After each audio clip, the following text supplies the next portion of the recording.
I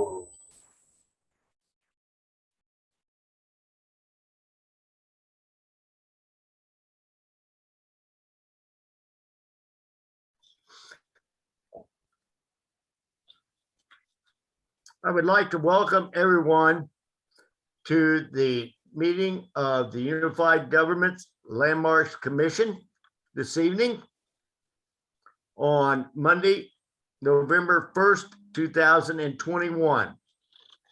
As chairman of the Landmarks Commission, I have always tried and will continue to maintain an open mind on subjects presented before us. But I have the belief that it is our responsibility to our constituents, our children, and all of our future generations to preserve the historical, cultural, and ethnic heritage of all in this county. Many years ago, Urban Renewal, in their wisdom, believed their course, which was ultimately disastrous for all of our entities within the county, which we are now trying to revive. Yes, I believe spin can be put on anything, but I encourage all in favor and opposition to present their case.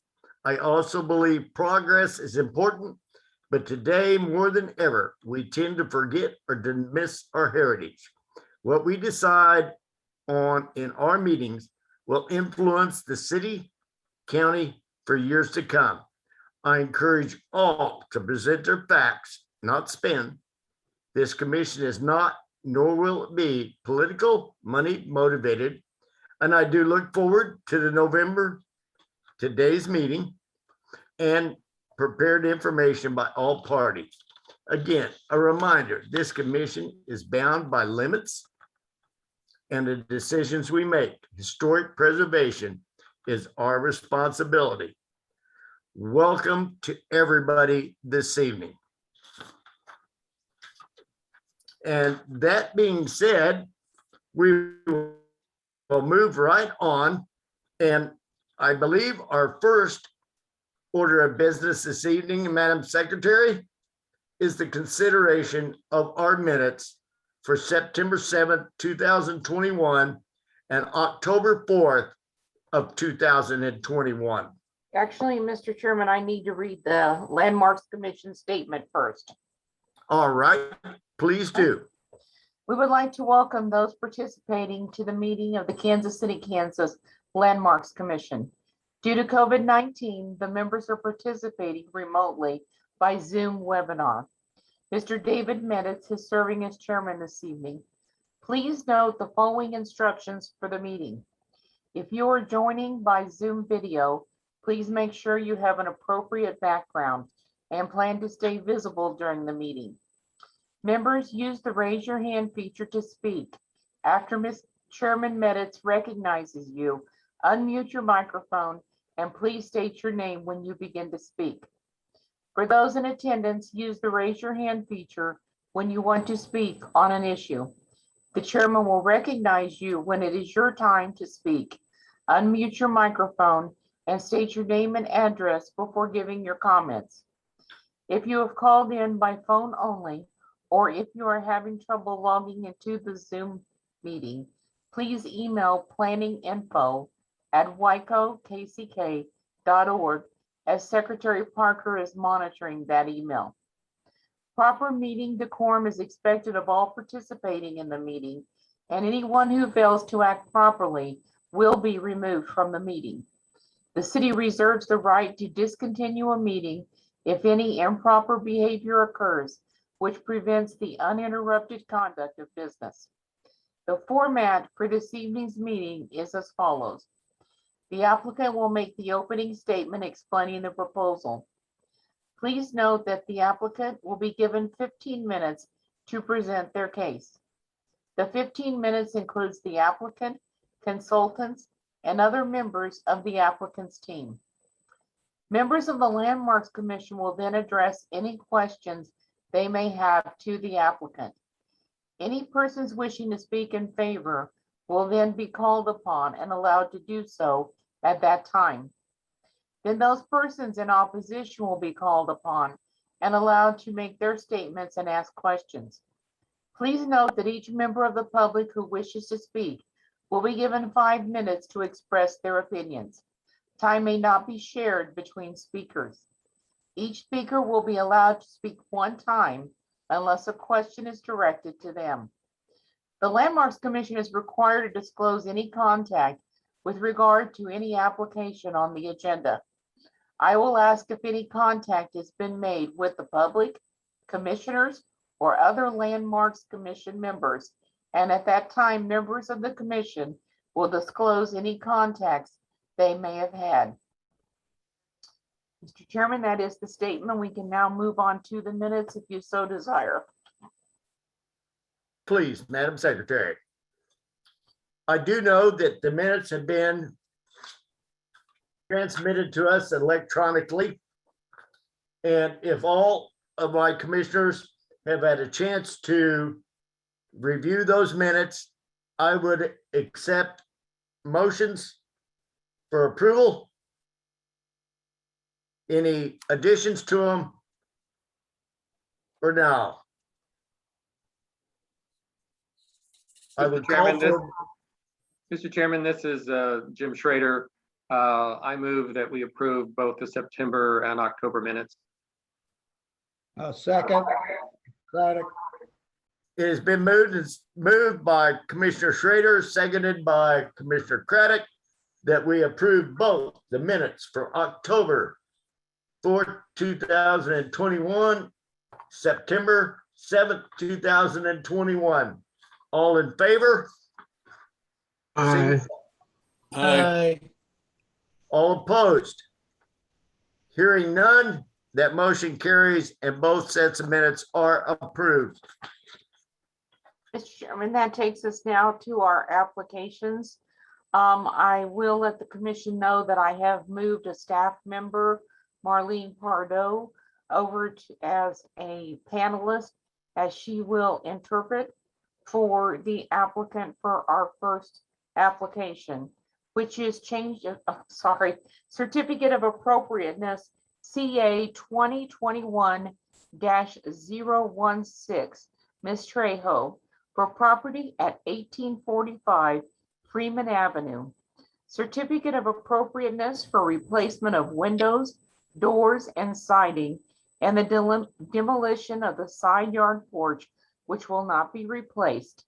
Property is within the West Height Manor Historic District, listed on the National Register of Historic Places and Register of Historic Kansas Places. Does any member of the commission have any contact to disclose with regard to this case?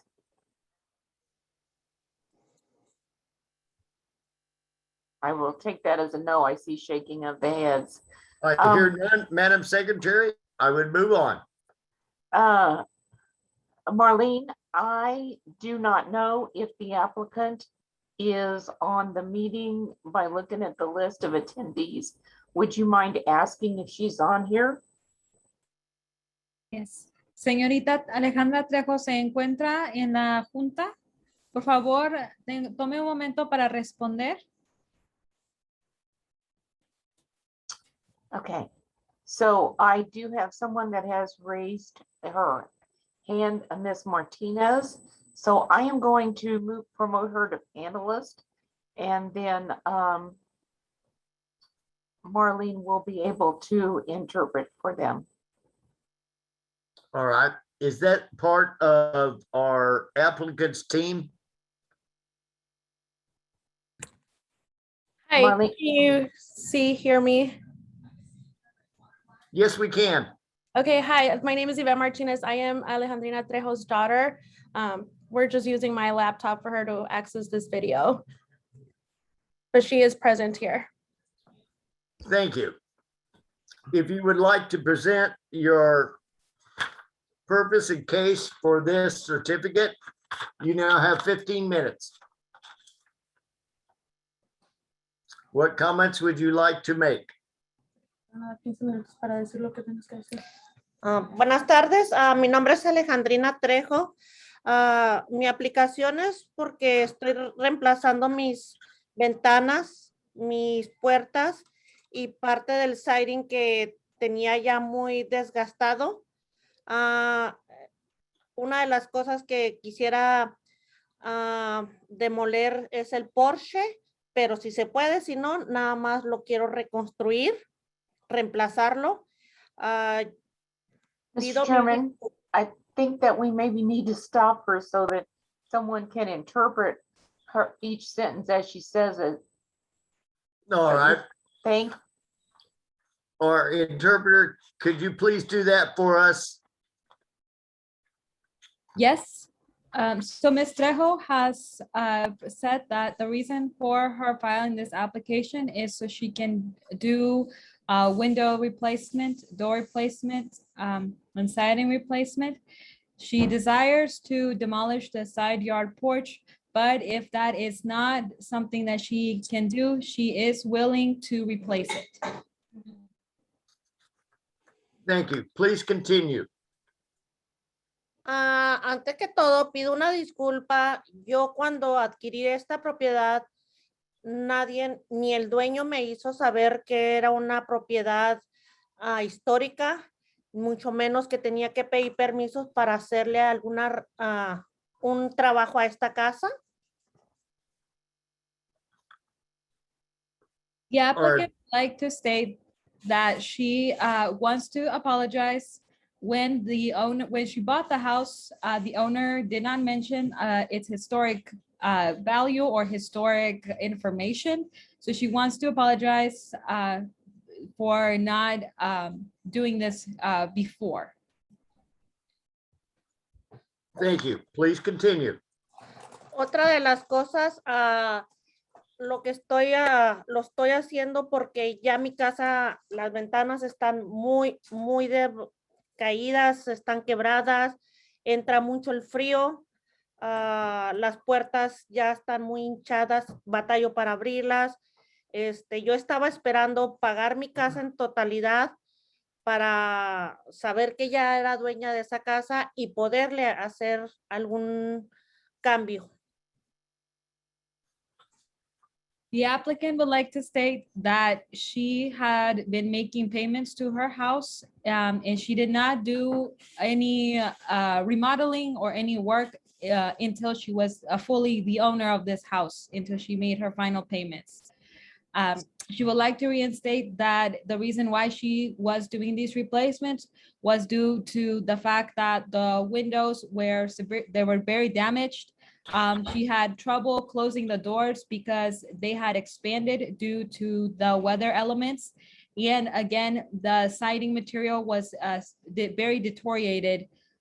So she decided that she wanted to fix her house to accommodate those damages. Thank you. Please continue.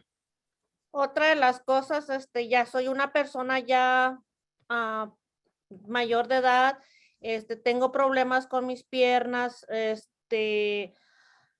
lógico que ya tengo que ir arreglando mi casa para, en dado caso llegue a caer una enfermedad, que esté la casa pues en buena condición para poder vivir yo aquí. The applicant would like to state that she is suffering from some health conditions with her legs, and that she would like, that's why she has certain issues. ¿Me puede repetir de nuevo lo que estaba tratando de decir, señorita Alejandra, de su condición de salud? Sí, mi condición ahorita no está muy bien. Yo tengo problemas con mis piernas. De hecho, también tengo muchos escalones hacia afuera que ya están en deterioro. Entonces, aprovechando para avisarles que si lo tengo que arreglar, tengo que pedirles permiso también a ustedes. Okay, so she would like to try to inform herself today in this meeting if she would need, she has issues with her legs due to health issues, and she would like to take away the stairs. She wanted to know if she will also need permission for that. That may be determined later. Please continue. Eso va a ser determinado después, pero por favor siga. La cuestión de mis ventanas y las puertas que estoy poniendo es el presupuesto que yo tengo, que yo puedo solventar para mi casa. Me habían dicho que tienen que ser ventanas de madera, o sea, las cosas que tenían puestas antes, pero ya están muy viejas. Yo no sé dónde conseguirlas y no tengo el dinero para mandarlas a hacer de madera. The applicant would like to state that the reason why she did not replace the windows with wood frames was because it was not in her budget, and she didn't know, at the moment, she does not know who could do that type of work since it's her first time. And again, she said that most of the changes were made due to her budget, her financial budget to fix her house. Thank you. Please continue. Pues es todo. Yo nomás quiero saber cuál es la inconveniencia de poder arreglar yo mi casa con lo que yo puedo, con lo que es mi presupuesto. La casa se está deteriorando, ya es muy antigua y yo nunca pensé que no iba a poder hacerle arreglos a mi manera, puesto que yo ya la pagué en total. Y creí que era yo la dueña, nada más. So the applicant would like to state that she is in the understanding that since she was the owner, that she could make any of the fixing to her desire.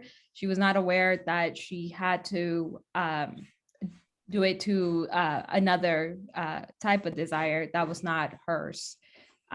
So that's what she would like to say. ¿Me puede repetir de nuevo los más detalles que me había dicho, señorita? Solamente pues que yo estoy tratando de ponerle lo mejor para mi casa, que es el siding, reemplazar el siding viejo por un siding nuevo, las ventanas viejas por ventanas nuevas, las puertas viejas por ventanas nuevas. Es todo lo que estoy haciendo. She said that her intentions were good for the well-being of the house. She just wanted to repair it because she didn't want it to keep furthering deteriorating, and the house is still left in deteriorating conditions. Her intent was to fix those that situation. Otra de las cosas, ya ahorita está el frío y cada año el tiempo de frío los biles de gas es muy alto porque está muy fría esta casa, donde entra mucho por las ventanas, por las puertas, y ahorita ese es el problema, que está frío ya. She wants to also note that the reason why she fixed it so fast also was because during the winter time, when the siding was very old in the windows, a lot of cold air was getting in her house, and that made it very cold for them during the winter time for her family. Thank you. Are there any further comments? ¿Tiene algunos más comentarios que gustaría añadir, Alejandrina?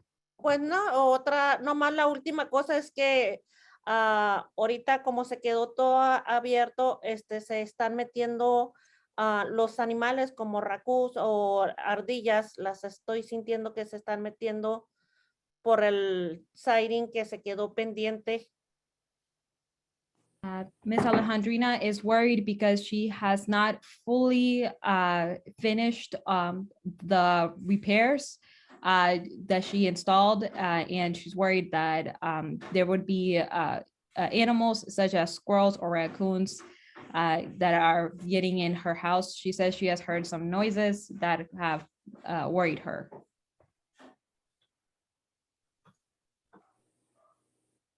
Thank you. Please continue. Ya nada más, lo último es que cuando voy a poder terminar mi proyecto, mi trabajo, yo quisiera antes de que entre más el frío. Se lo suplico.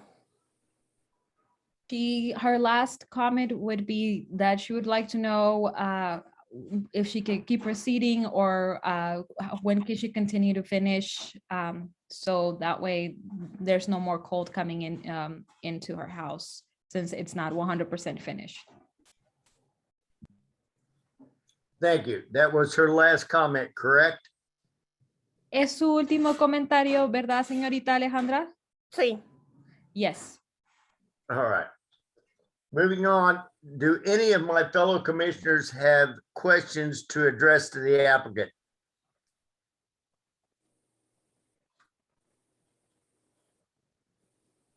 I only have one myself. Is this her first time in proceeding with a home within Kansas City, Kansas? ¿Es la primera vez que usted hace este proceso y compra una casa aquí en Kansas City, Kansas, señorita Trejo? Sí. Yes, it's my first time. Thank you. Is there anyone here that wishes to speak in favor of this certificate?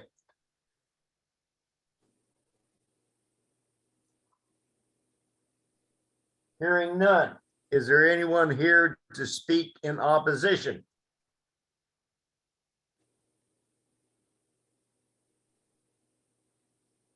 Hearing none.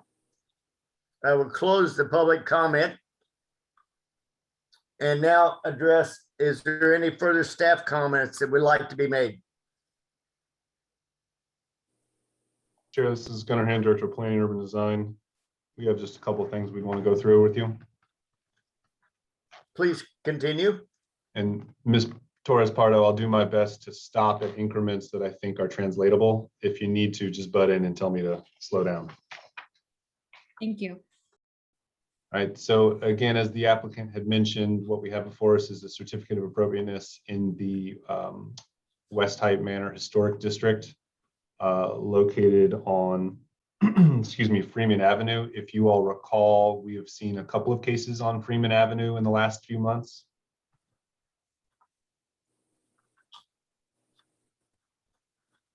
Él es el director Gunnar Han de planificación, señorita Trejo, y él está presentando ahorita que ha habido varios casos como el suyo en la calle Freeman Avenue. This is essentially a retroactive certificate of appropriateness. The applicant, as mentioned earlier, did start the project before we noticed activity, again, while we were looking at some of the other cases on Freeman Avenue. El director dice que quiere notar que este proyecto ya fue empezado y es considerado activo.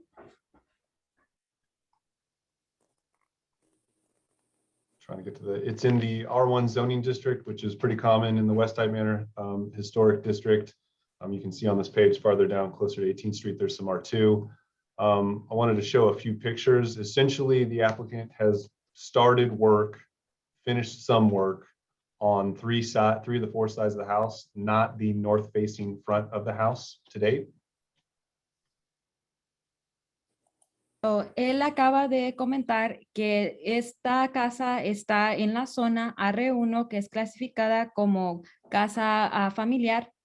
Y él está aquí enseñando las fotos y mostrando que sí, en facto, la aplicante, usted, mi señora Trejo, empezó el trabajo en 3 lados de la casa, excepto en la parte del norte, donde está la puerta principal. In these pictures that I'm showing right now, you can see the side porch in question. Staff did research in our Sanborn maps, and we found that while it is not original to the house, which was built in 1931, it does appear the first time there is a historic survey in the early 80s on this case. We were not able to find any building permits between that time, 1931, or excuse me, 1950s, when the Sanborn maps were made, to in the early 80s. So there is a potentiality that this porch in and of itself is over 50 years old and potentially has reached its own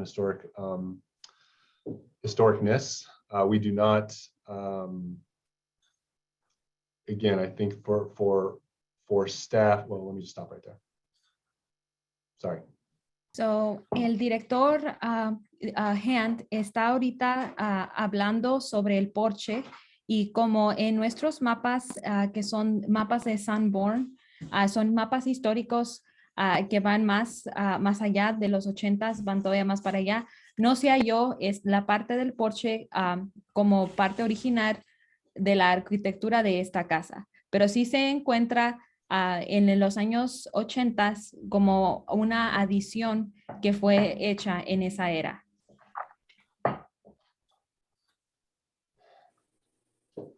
So again, what we have here is a house that's in a state and federally designated historic district. As such, it does have to go through a State Historic Preservation Office SHPO review. We've had several SHPO reviews in this very district in the last couple of months.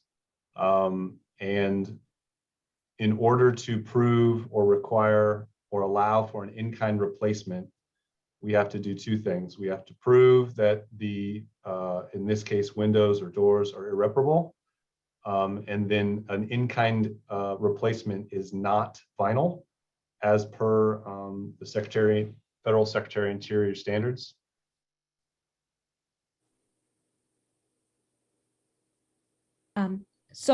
Lo que el director está explicando ahorita es que la originalidad de la casa, básicamente está hablando de lo que es histórico y esta casa es históricamente federal, así que por eso tiene que ser pasada a una institución que se llama SHPO. Ellos son los que hacen comentarios sobre los cambios de la arquitectura, y los que pueden aprobar cuando haya remodelaciones por su cultura y de su importancia histórica porque alcanza hasta el lado federal. And so with the window replacements, we have a situation where there are already installed vinyl windows that do not meet the Secretary standards and do not meet what I think our standard is for historic rehabilitations, again, on 3 of the 4 sides. The other character defining features of the property are the brick facade on the north side, the split between horizontal siding on the first floor and essentially a shake shingle pattern. You can see it in this picture. There's some vertical bands intermixed between the shake shingle. When you look at the 1980s photos, that looks like what it was in the 1980s. It's about what we hear from the description. Señorita Trejo, ahorita lo que está explicando el director está hablando de los materiales que fueron usados históricamente para esta casa y también sus formas arquitectónicas. Por ejemplo, él está diciendo que en los años 80 esta casa tiene el siding del otro lado vertical así, y también usa, si usted ve en la parte del norte de la puerta principal de esa casa, también tiene un tipo de siding que se considera llamado shingle, y también tiene varias las ventanas eran de madera y eran así de múltiplo de cuadritos. Él está describiendo todas las cosas de arquitectura de esta casa. And then the final scope of work is the replacement of the doors. From our best research, it looks like all the doors used to be solid wood, and now there's some lights within those windows. In our consultations with the State Historic Preservation Office, we have ourselves a bit of a predicament. Because this is a state and federally designated district, it has to be deemed by the State Historic Preservation Office as meeting the criteria. If they deem it not to meet that criteria, which they do not, then the local jurisdiction by state statute cannot issue a building permit or any other permit for that work. And because we are in a retroactive situation, it does get a little sticky for this specific case as it relates to 1, the demolition, 2, the siding, 3, the windows, and 4, the doors. And I'll just get through the rest of these pictures. Thus far, we received no letters of support or opposition for this case. The staff does recommend denial. We do have, sorry, Marlene, we did go through a lot there, but real quick, we do have conditions of approval we would like to mention if the commission goes the opposite direction, but we have to get in line with state statute, or else this C of A means nothing. Lo que está explicando el director de planificación, señorita Trejo, es de que ya le había explicado que hay otra institución que se llama SHPO. Ellos son los que aprueban este tipo de casas porque son federalmente históricas y tienen un impacto significante. Entonces, por su gran impacto, se toma en cuenta los materiales, todos los reemplazos que se han hecho. Entonces, por la mayoría de la parte, tienen que respetar las reglas de SHPO. Y las reglas de SHPO son que tienen que ser iguales a lo que tenía esa casa originalmente. Eso incluiría puertas, eso incluiría el siding que fue reemplazado y eso incluiría las ventanas que fueron reemplazadas. Entonces, porque los materiales son distintos, que de los que fueron encontrados en el reporte histórico de los 80s de esta casa que es históricamente federal, no emite la criteria que es necesaria para poder pasar, para poder obtener y pasar las regulaciones para tener su permiso, señorita Alejandrina. Entonces, lo que tienen que ver es que la institución SHPO apruebe este caso y para que usted pueda moverse en el futuro. Thank you. Do any of my fellow commissioners have any questions that they wish to direct to staff?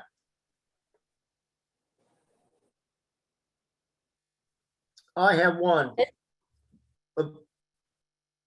Did I, Mr. Chamberlain, do you have your hand up? I do.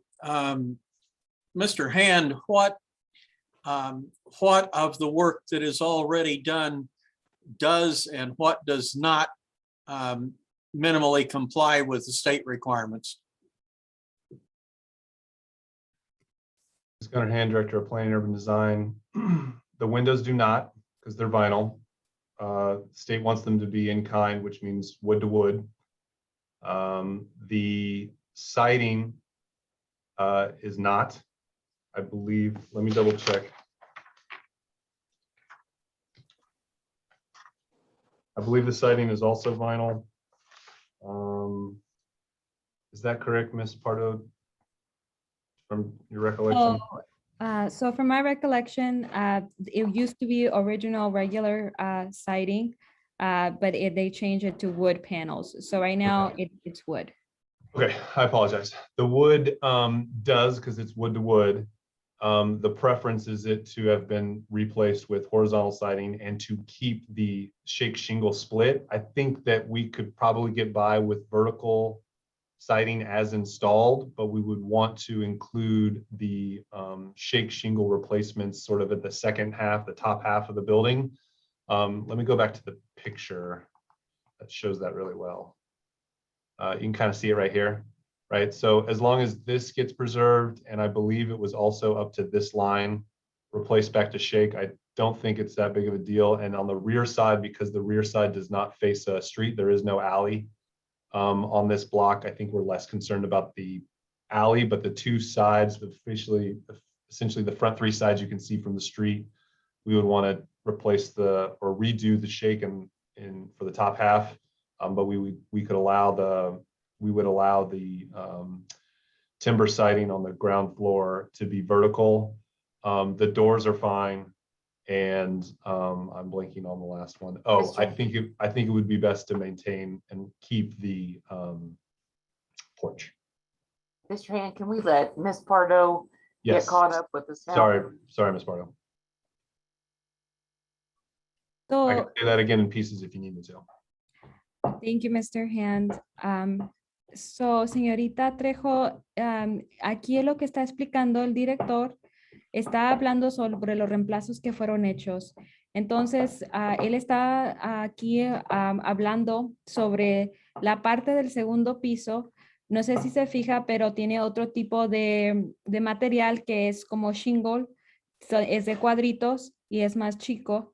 Él recomienda que esa parte se ponga de nuevo y que el siding que está ahorita puesto, que es el de madera, se mueva del otro lado en vez de estar para arriba, para abajo, que tenga una dirección de lado a lado en vez de la dirección que tiene. También está él apoyando que si usted gustaría reemplazar el porche, que por favor sea reemplazado. Y también, what other replacements would you like, Mr. Hand? For her to do? I said the siding and the shingle. The windows should be wood. The doors are fine, and the preference would be to maintain the side porch. So, le pedí que me repitiera de nuevo para no perder los detalles. So las puertas que usted reemplazó van a ser aceptadas y las puede dejar tal cual como están. Y las ventanas, es preferible que si le puede poner madera al material en vez del plástico. Y como le había yo dicho anteriormente, sí le gustaría que usted pudiera reemplazar el porche a la casa.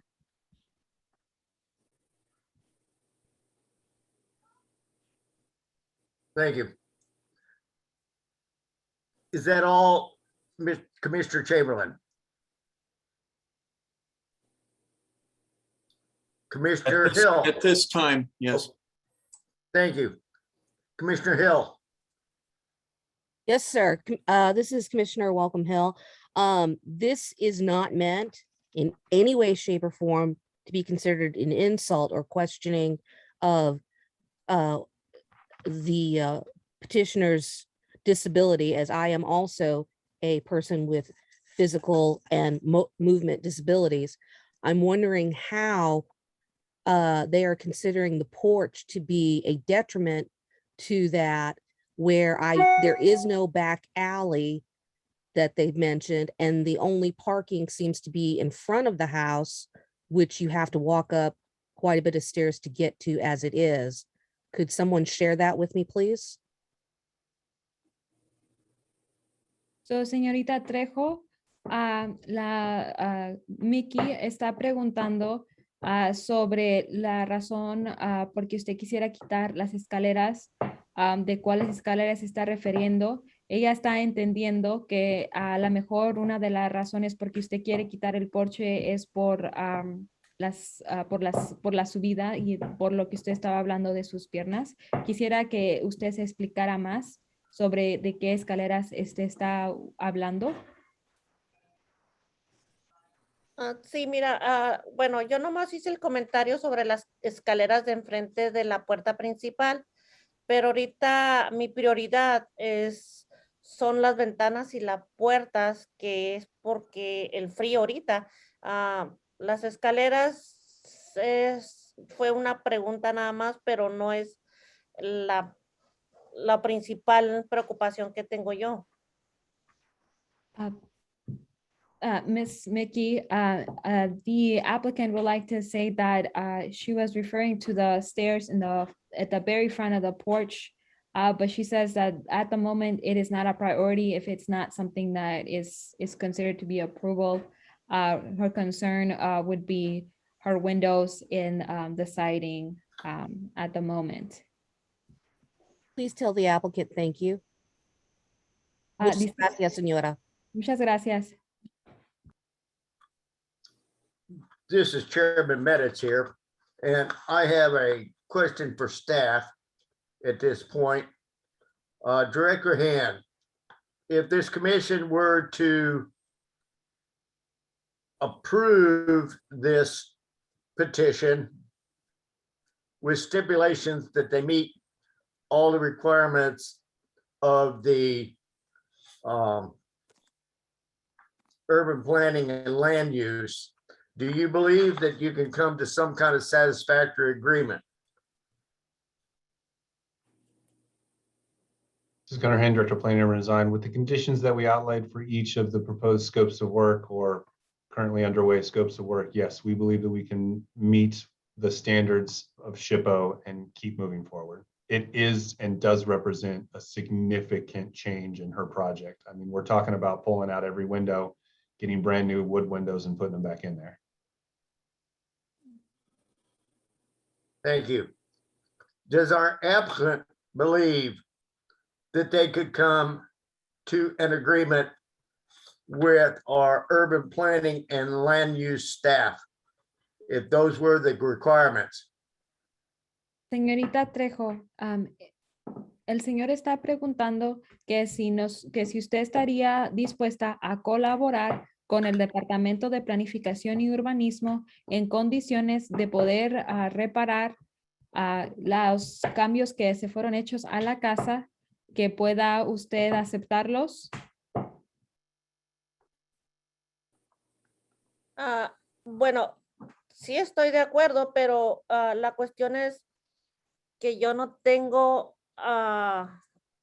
dinero para reemplazar otra vez las ventanas de madera. Creo que son mucho más caras y mi presupuesto pues era para comprar estas que me salieron económicas. Yo no tengo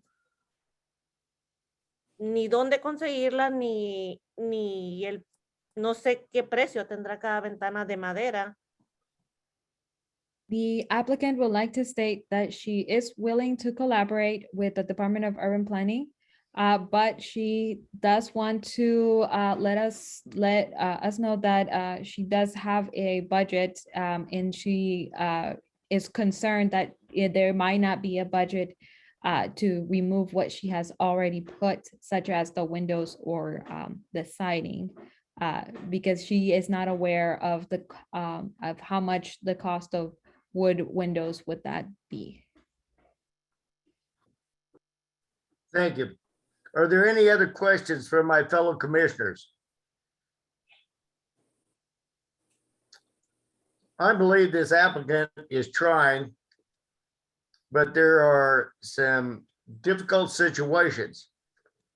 We have the opportunity to deny, to approve, or hold this over for 60 days to allow the applicant to try to acquire financing, make other decisions. It is up to my fellow commissioners to make the decision. At this point in time, I would accept a motion. Chairman Meditz, this is Commissioner Welcome Hill. I would like to make a motion that we hold this over for 60 days to give Senora Trejo time enough to find out what those additional expenditures would be and find out what financial assets she may or may not need or be able to obtain.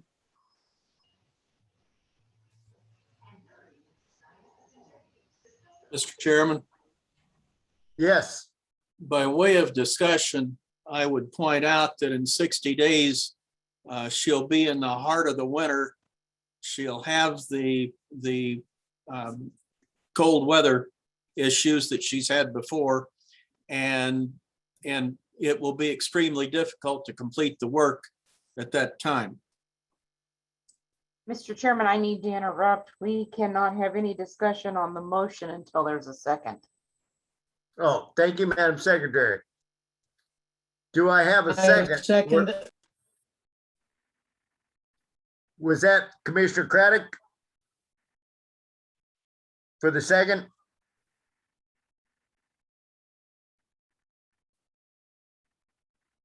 Charles Van Middlesworth, second.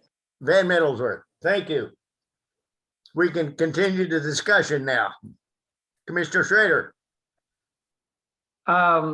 Yeah, this is Commissioner Jim Schrader. I, like Commissioner Chamberlain, I am reluctant to do a holdover because in my personal opinion, approving with conditions and stipulations might be a kinder way to proceed. It would allow the applicant to there would be no time frame theoretically in how soon she would need to replace her windows. She could get through the winter with the windows that she has, get them replaced in the summertime. In fact, we could put a stipulation that she has, so many months to replace the windows, some of those kinds of things. And in the meantime, the staff could continue to work with the applicant to make sure that the stipulations are going to be met. Keeping her in limbo for 60 days doesn't really sound like it's that helpful. Thank Mr. you, Chair? Commissioner. Mr. Chair, this Yes. is Commissioner Welcome Hill. I remove my motion and will adhere to the knowledge of my fellow commissioners as the best way to handle the situation for Senora Trejo. Thank you, Commissioner Hill. Commissioner Hill has withdrawn her motion. Do I hear a motion for denial or approve?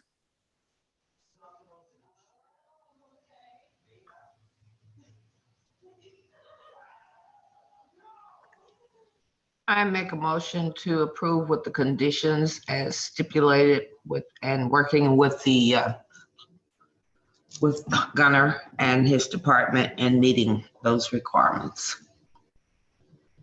Do you hear me? Do I have a second on that one? This is Commissioner Schrader seconding Commissioner French's motion. Thank you, Commissioner Schrader. Any other comments? Commissioner Chamberlain, you have your hand up again.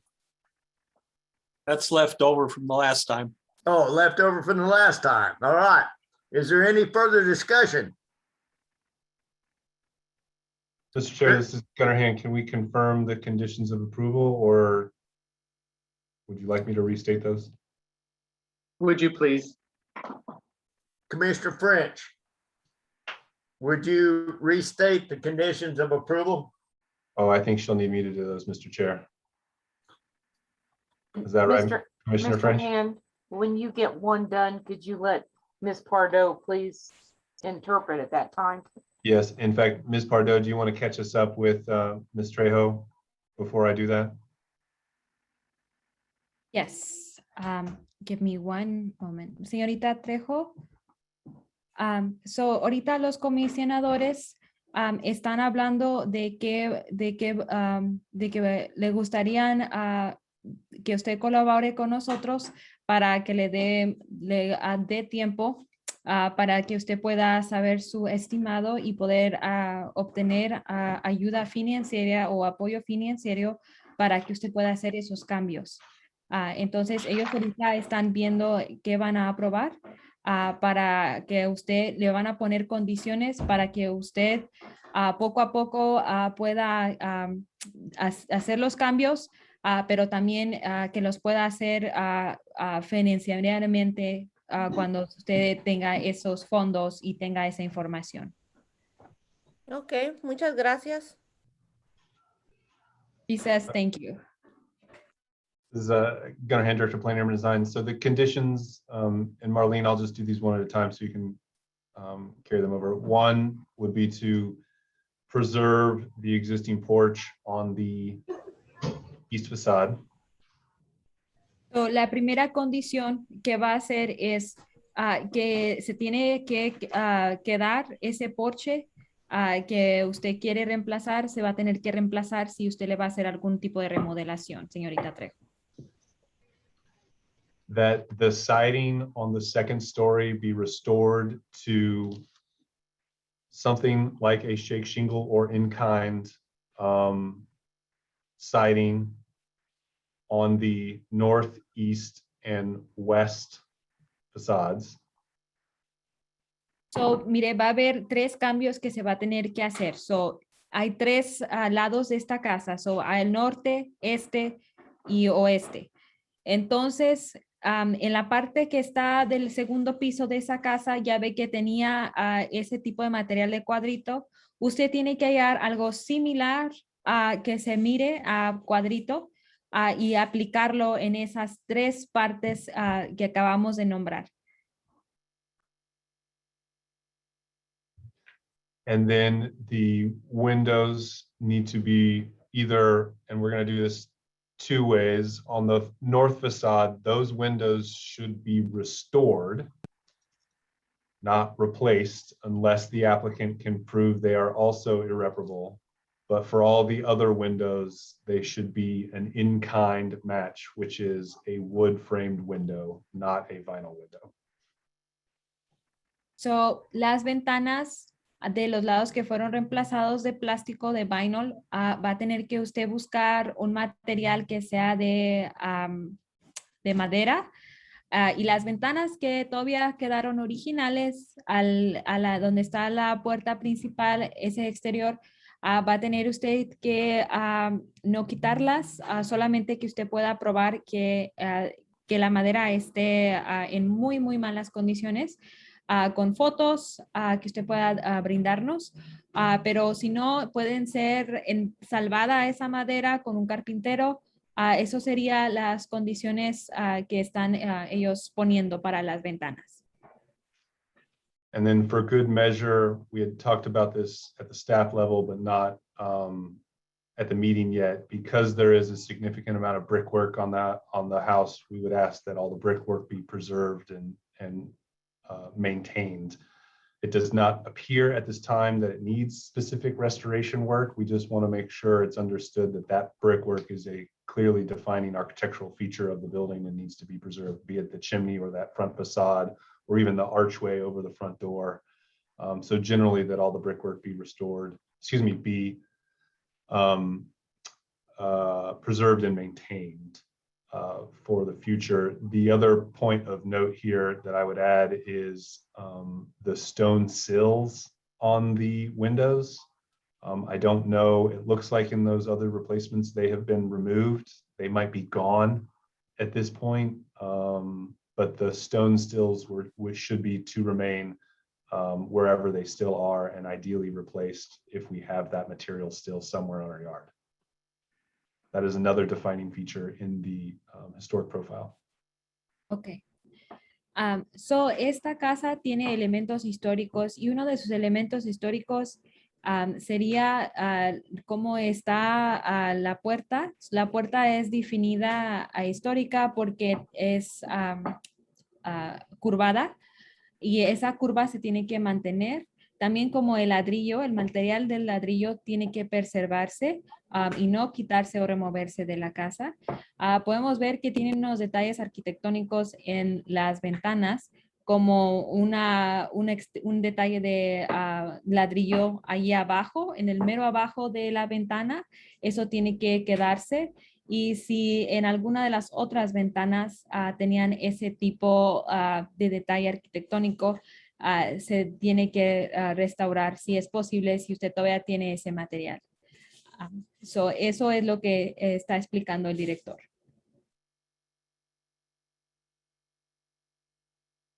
I would just make one small note also, while the code does not, while the code specifically prohibits the painting of masonry work on a historic landmark or in a historic district, the 1981 photos do show that there was clearly painted, this brickwork was clearly painted at that time. There's nothing in the research that we've done that says it needs to be restored to that work or that it was painted inappropriately or anything of that nature. So for this specific case, we would make a note that the painting of the brick should be fine based on historical precedent. But I'm not sure if that's a condition. I just wanted to make sure I made that note and that was clear for the applicant as well. So, el director de planificación quiere aclarar que por las fotos encontradas en los años 80 de esta casa, históricamente fue pintada, el ladrillo fue pintado. Tradicionalmente no es aceptado que sea pintado el ladrillo por su significado histórico, pero como en los 80 fue pintado, no será considerado como algo que se tenga que reparar o no. Esa parte se puede dejar pintada, ya que fue encontrada en los 80 que fue esa parte pintada. Eso es nomás lo único que quiere clarificar.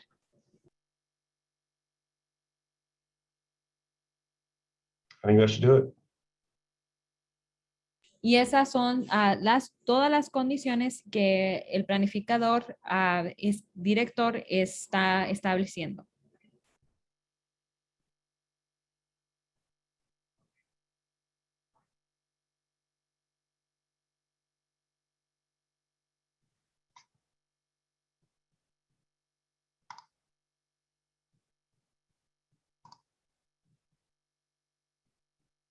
Did we Janet, I think we have lost, lose our chairman? No, we didn't lose him. Mrs. Meadows just called and believes that he may be having trouble with his microphone.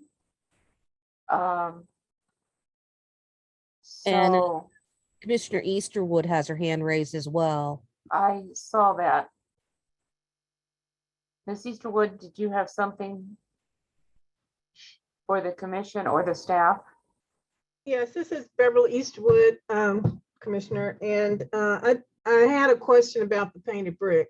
I think you answered that, Gunner. But the other question was about clarification on whether or not the stone window sills are to be replaced or not as part of the conditions. This is Gunnar Hand, Director of Planning and Urban Design. So with the stone stills, we're in a bit of a pinch. I believe the ones that have already been replaced have already been demolished and removed from the property. I think we can confirm that with the applicant, maybe Ms. Pardo. But for the 1, 2, 3 windows on the front facade that have not been replaced yet, I think we would condition approval that those be maintained. Ideally, again, because it's a restoration, it shouldn't need any in-kind replacement. The windows honestly are rough, but they don't look irreparable. If there are stone sills still lying on the property somewhere, we would ask that those be integrated back into the other windows. But again, I think those might be lost. Okay, I just have a question in terms of how we treat situations like this, where, for instance, previously we had a house where the brick had been removed. And the requirement was that the big brick be replaced. So I'm just, how do these two compare?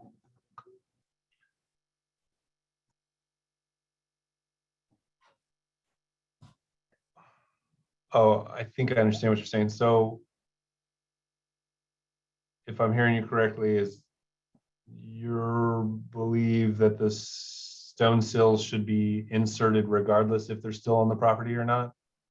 Well, I'm just talking about consistency and how we treat the different cases. And like I'm saying, in one of the previous cases, that brick had been removed from the house and was no longer on the site.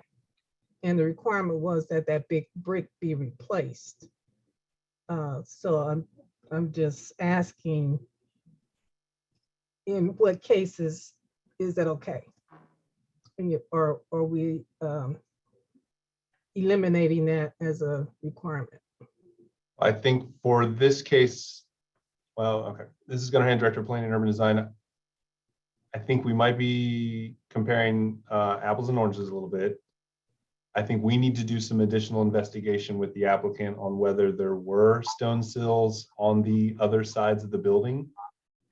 In the description of this property, it does note stone sills as a defining feature. We don't know if it was on the other sides of the house, right? So that's an issue that we have to resolve.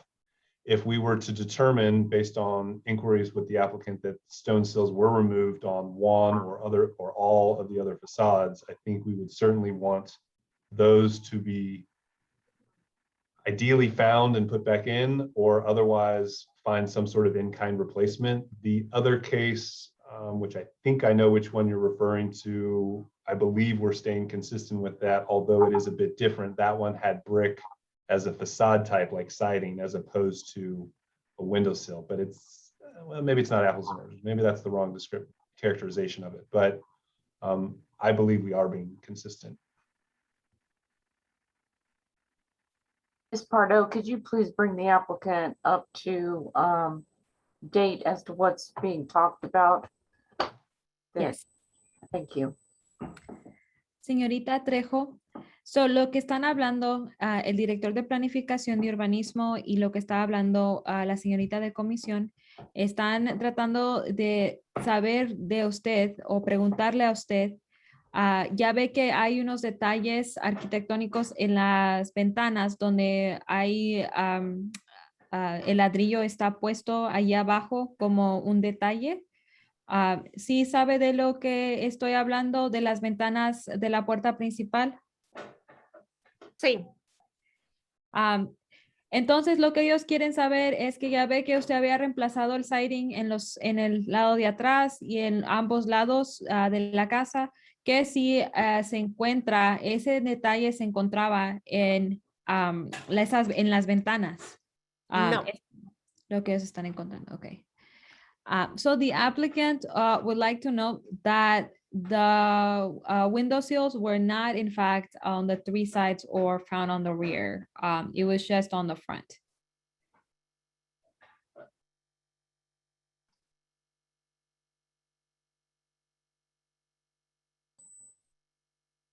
Okay, Mr. Chairman, are you back with us yet?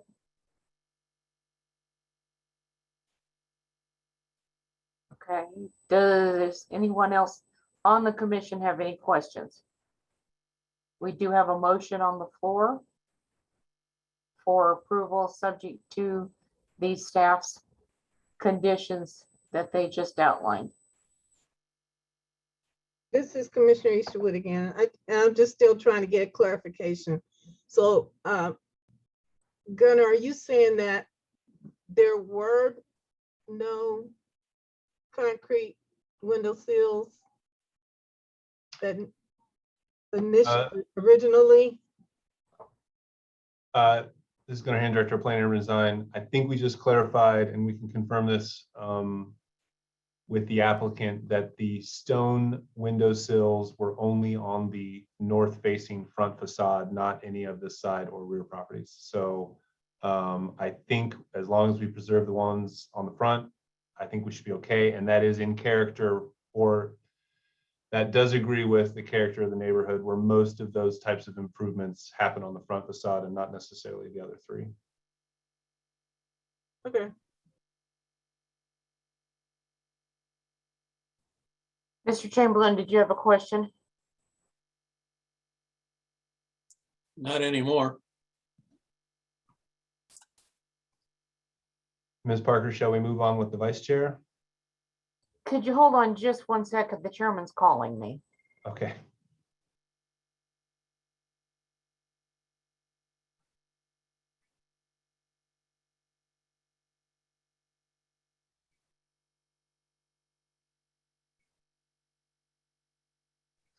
While we're waiting on the chair, would somebody like to explain to me what the big significance is of having these stone windowsills?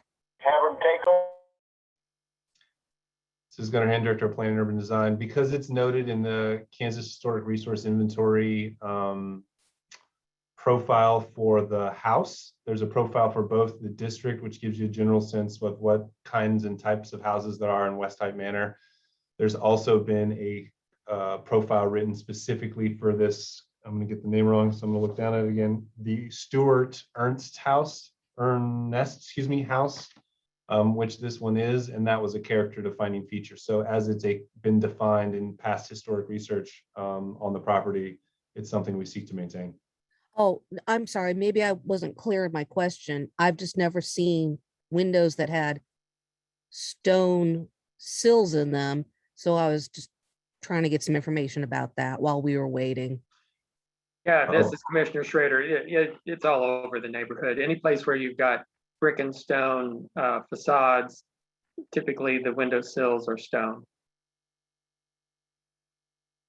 Thanks, Jim. Okay, commission members, Vice Chairman French is going to take over until Mr. Meditz gets back off. And are we ready for the question? Okay, I'm going to do a roll call. The motion is for approval, subject to the conditions outlined by the staff. Bland?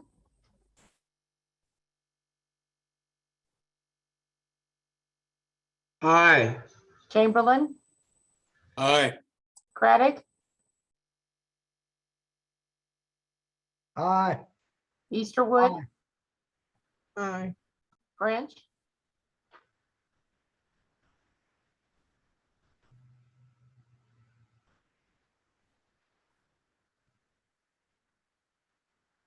Aye. Hill, Aye. Schrader, Aye, Taylor, you're muted. Mr. Taylor, you're muted.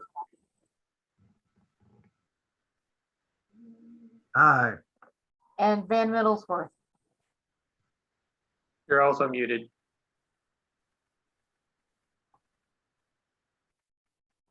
Aye. Thank you.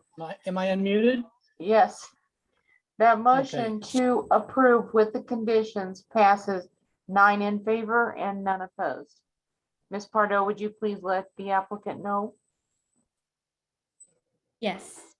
Señorita Trejo, me está informando la señorita Janet Parker que fue aprobada para que usted haga sus reemplazos con las condiciones que nosotros pusimos el Departamento de Urbanismo y Planificación. Sí, muchas gracias.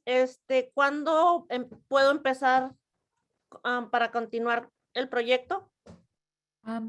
When, Marlene, you can tell her that you'll be on it tomorrow morning, first thing. so mañana yo voy a hablar con usted y mañana vamos a empezar el reporte de nuevo, ¿ok? So mañana yo hablo con usted para los recursos y para a ver lo que vamos a hacer en la mañana. ¿Está bien? Ok, muchas gracias a todos por escucharme y por el apoyo que me están dando. Nada. Ms. Con Dios. Thank you. Ms. Pardo, we would like to thank you very much for being on with us and for interpreting, and please feel free to drop off now if you would like. Thank you very much. Okay, Madam Vice Chairman, we Yes. have 5 applications that we are going to hear together. And for the Landmarks Commission, once it comes time to vote, we will take each application separately. So there will be a separate vote on each application. Okay. If there's anybody, let me call these applications and we will go from there. CA 2021-019, Dr. Greg Mosier with Kansas City, Kansas Community College. Certificate of Appropriateness for the demolition of the 7th Street Methodist Episcopal Church South Historic Landmark for the construction of the downtown campus of the Kansas City, Kansas Community College at 1101 North 7th Street Trafficway, listed as a Kansas City, Kansas landmark and within the the Huron Place Historic District environs, a Kansas City, Kansas Historic District, and within the Huron Indian Cemetery, Wyandotte National Burying Ground, historic landmark environs listed in the Huron Place Historic District, a Kansas City, Kansas Historic Landmark District, Register of Historic Kansas Places, and National Register of Historic Places. The next 4 applications that I am going to call are all located within the environs of the 7th Street Methodist Episcopal Church South, a Kansas City, Kansas historic landmark, Huron Place Historic District, a Kansas City, Kansas historic district, and the Huron Indian Cemetery, the Wyandotte National Burying Ground, listed on the National Register of Historic Places, Register of Historic Kansas Places, and in a Kansas City, Kansas historic district. The first application is CA 2021-021, Dr. Greg Mosier. Certificate of Appropriateness to demolish the Jennings Tire and Battery Supply Building for the construction of the downtown campus of the Kansas City, Kansas Community College at 632 State Avenue. The next application is CA 2021-022, Dr. Greg Mosier. Certificate of Appropriateness to demolish the Porter Motor Car Building for the construction of the downtown campus of the Kansas City, Kansas Community College at 624 State Avenue. CA 2021-023, Dr. Greg Mosier, Certificate of Appropriateness to demolish the Drexel Supply Company building for the construction of the downtown campus of the Kansas City, Kansas Community College at 612 State Avenue. And CA 2021-024, Dr. Greg Mosier, Certificate of Appropriateness to demolish the Gibson, Porter, and Brenner Funeral Home building for the construction of the downtown campus of the Kansas City, Kansas Community College at 646 State Avenue. Does any member of the commission have any contact to disclose on any of these items? No, I don't. Anyone else? I have had a Oh, wait contact. a minute, you need to identify yourself, please. Yeah, this is Merle Bland. I'm a commission member. I've had a discussion with a proponent. Is there anything that you need to share with the commission that would affect their deliberations on this matter? No, I don't think so. Okay. Mr. Schrader? Yes, I was contacted again by the news media regarding this evening's vote. Just explained that we would be being asked to vote on the issue this evening. Thank you. Anyone else? Janet, you're asking about the items that you just read off, or does it also include the 7th Street Yes. Church as well? It includes Okay. all 5 items that I just called. All right, then I have been contacted by a member of the Kansas City, Kansas Community College Board of Trustees. And also a member of the minority community. So just wanted to know what we were doing, why we were doing it. And basically, I said we're in discussion. We have not made any decisions, and pros and cons on both sides. So that Okay. is that. Thank you very much. Anyone else? I would also like to remind the commission at this time, if there's anyone on the commission that feels they need to recuse themselves, now would be the time to do it, and you would be asked to leave the meeting.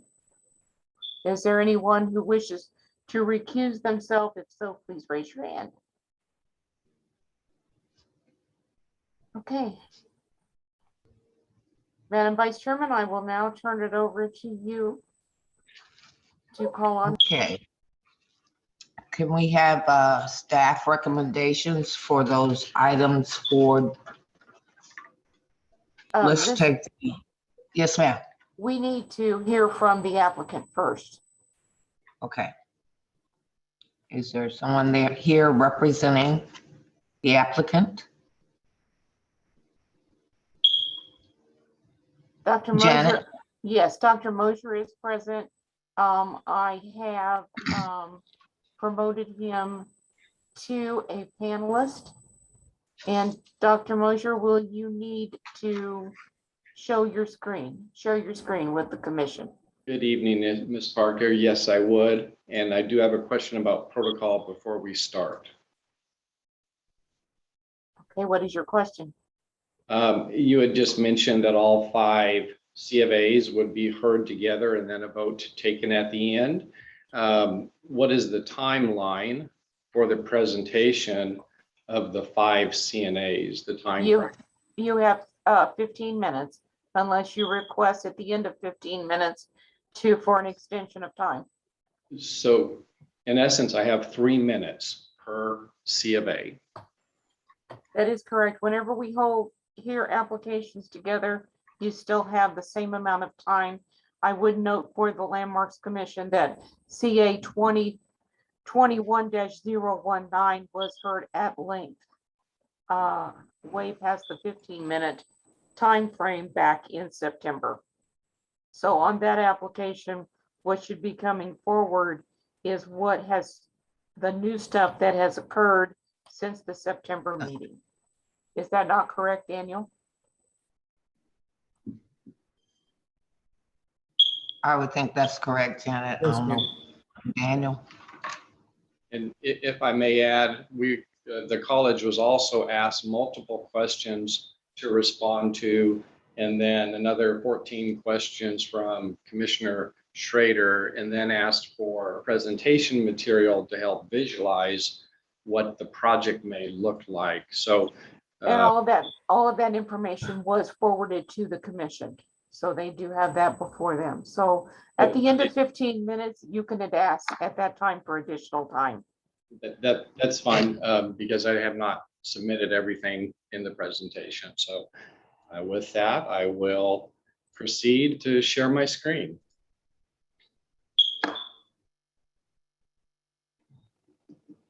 And for the record, I would like to note that Chairman Meadows is back on the call with us. Okay. All right, I will take my chairmanship back. I apologize for the delay in modern technology. That's fine. Chairman Meditz, Yes. I might note that in the information that Dr. Mosier did provide us with, in several instances, he did note that there was information to be shared at this meeting, and that not all of the information that he had to offer was brought forward in the staff documents that we have received. Thank you, sir. Thank you. At this point, Dr. Mosier, Yes, sir. I give you the floor. Thank you, sir. Very good. All right. Well, thank you for the opportunity to present tonight. Clearly, I will be brief, but there is a lot of important information. As we all understand, this is a very important topic. This is the third time presenting on that topic. So first, looking at C of A 2021-19. I just want to recap so everyone understands what the project is. I will not do that at this time, given the time restraints. We look to have about 54 people on site though, new salaries of $2.5 million a year, employment of 2,500 people working the project, and an impact on our community of over 30,000 people per year. So this is a very important topic for the community. We are seeking approval tonight of this C of A, and I would like to bring to note that has not been discussed previously that the purpose of Article 4, our C of A meets 6 out of the 9 purposes. They're highlighted here for you now. They're in the code, commission code, and I will forward this presentation for you as well. And this is really why we're doing it. There's a tremendous amount of need downtown. We've talked about the disparities between the West and the East and how things get increasingly worse by over 200% as we travel across the county from Piper County to Northeast Kansas City, Kansas. We were prepared to talk about the questions proposed by the staff at the September 7th hearing, and following that, however, on Friday night, we received multiple additional items from the UG staff. One of them is that more photographs should be included of the exterior of the 7th Street Methodist Episcopal Church. Multiple photographs have been taken of that site. They have been presented previously, but we're glad to put those together. They can be accumulated and a narrative as asked for can be added. The UG staff also asked that an HRS, a historical structure report for the church, be conducted. It's important to note that the HRS provides documentary, graphic, physical information about the history and existing conditions of the property, past, present, and future. HRS serves as an important guide for all changes and maintenance made to a historic property during a repair, rehabilitation, or restoration. As you will note, that this property has had 3 decades of neglect and decay, and we are not asking for any one of those options. The request is to deconstruct the church and use the elements inside in a very meaningful and permanent way to preserve the history of the church for generations to come. Therefore, this document is irrelevant for this C of A. It's also important to note that this property is actually owned by the unified government. The C of A has the city administrator's signature on it, who has identified and approved the application and subsequent applications necessary to accomplish the demolition of this building. These were other items asked by the UG staff, which again do not have bearing on our C of A. As we presented, it costs over $5.5 million to restore this church, and it will still not meet the need. I think it's also important to discuss that under the county commission code section 27-151, minimum maintenance requirements are in your landmarks commission code, whether it's owned or controlled by a private or by a public body. The building shall receive reasonable care, maintenance, and upkeep appropriate for the protection, preservation, enhancement, and perpetuation in compliance with this article, which none of this has been done for the last 30 years, which is why the building is no longer able to be restored.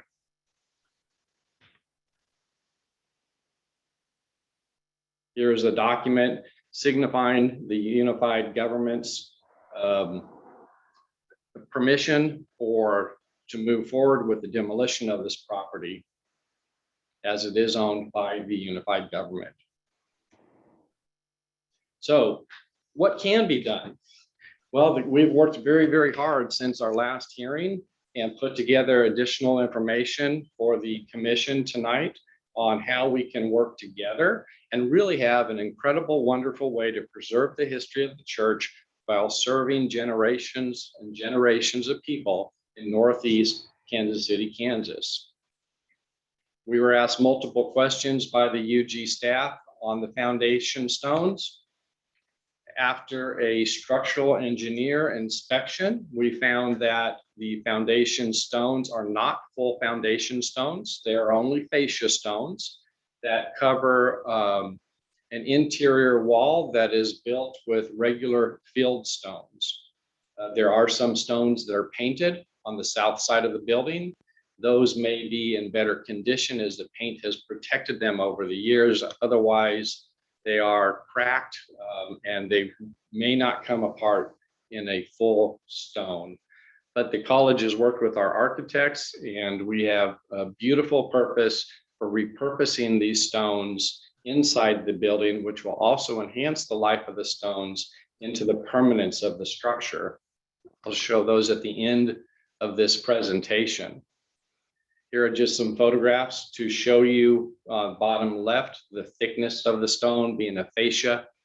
The middle 2 stones showing cracks vertically, and those are throughout the stones. The one picture on the right is the interior wall, which the fascia stones are covering. And as you can see, it is field rock. There's actually a brick and concrete shoved into whatever cracks and deterioration has been occurring over this time. It's just been tried to be repaired as we go, but it is in very, very poor condition from the foundation to the roof. The pews. We did additional inspection on the pews. And we have found that the pews were originally designed to be 3 pieces fitted together to be in a semicircle shape. Only the outside of one pew, only the outside of the 2 pews that sit on the outside of a row have an ornate finished edge. So therefore, the pews cannot be put together flush to be sat against a wall to make a longer pew or to have a finished ornate edge on each side. But working together, we have found a way that we can take and work with these pews. As you can see on the bottom left-hand corner, 4 of the pews do not have a finished edge and only 2 do. Well, some on the other side may. And on the right-hand image on the left, you can see an angle to the arms of those pews. So if we were to remove the angled edge of the pew and combine it with a finished ornate edge, we believe we could get 6 or 8 pews that would be very beautifully restored and used in the new facility. The stained glass, as you'll see from the historic preservationist report, there are several stained glass elements that are good and that are reusable. We were asked to identify approximately how many. So we believe that 6 or 7 of the tall, narrow stained glass elements can be used.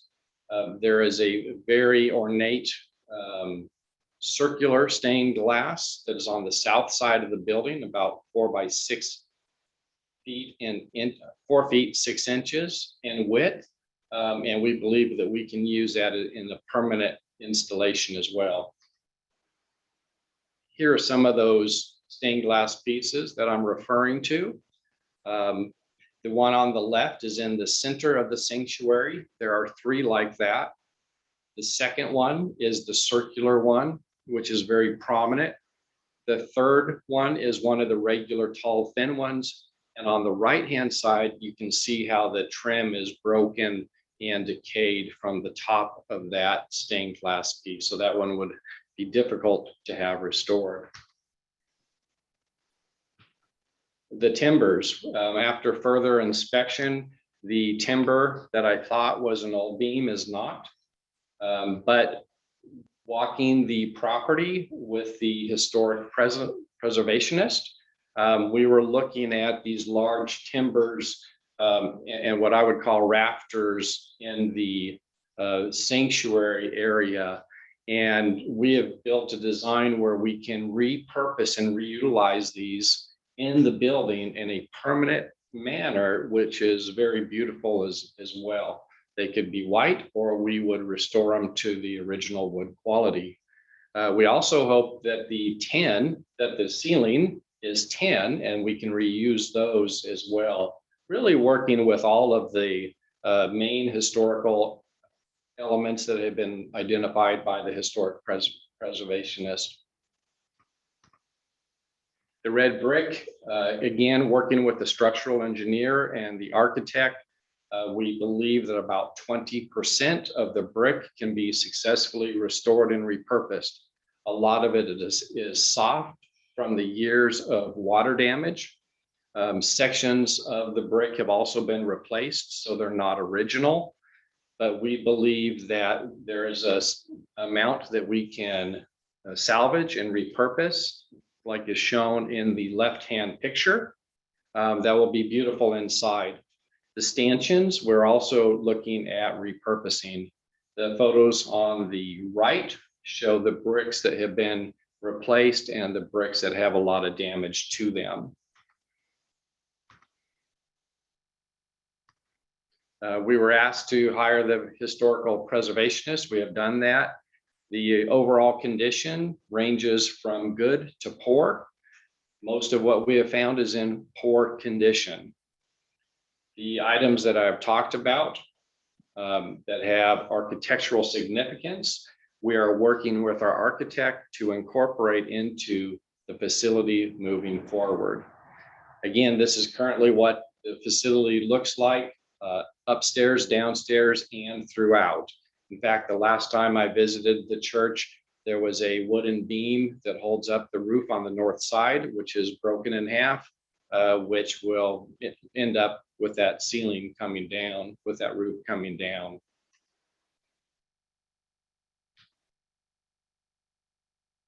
Question or comment by the staff following the September 7th hearing.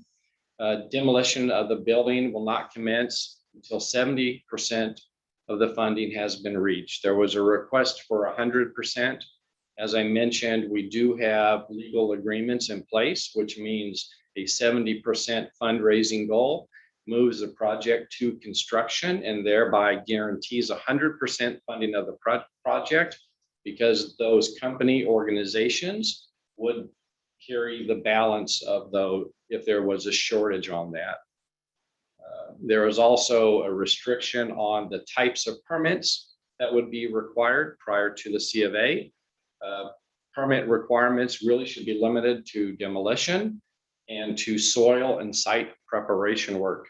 Again, the unified government, as the legal owner of this property, supports this project, and it has been identified on the City of Kansas City, Kansas master plan.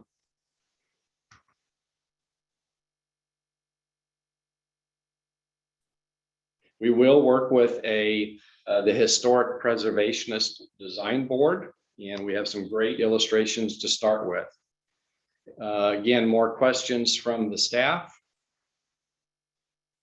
Again, we will work with the board. We will create a board that is cross county, cross cultural, cross organization, and withholding of the C of A until this group is formed and rules of operation are established is not necessary.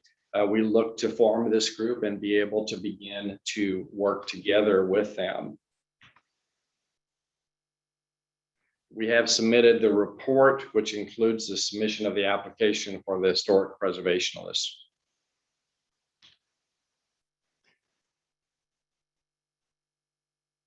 So again, the conditions to approval of the C of A have authority in the design. The board would have authority in the design elements for the elements coming out of the church. Again, this is a $70 million community project. It is not just Kansas City, Kansas Community College with 5 community-based organizations.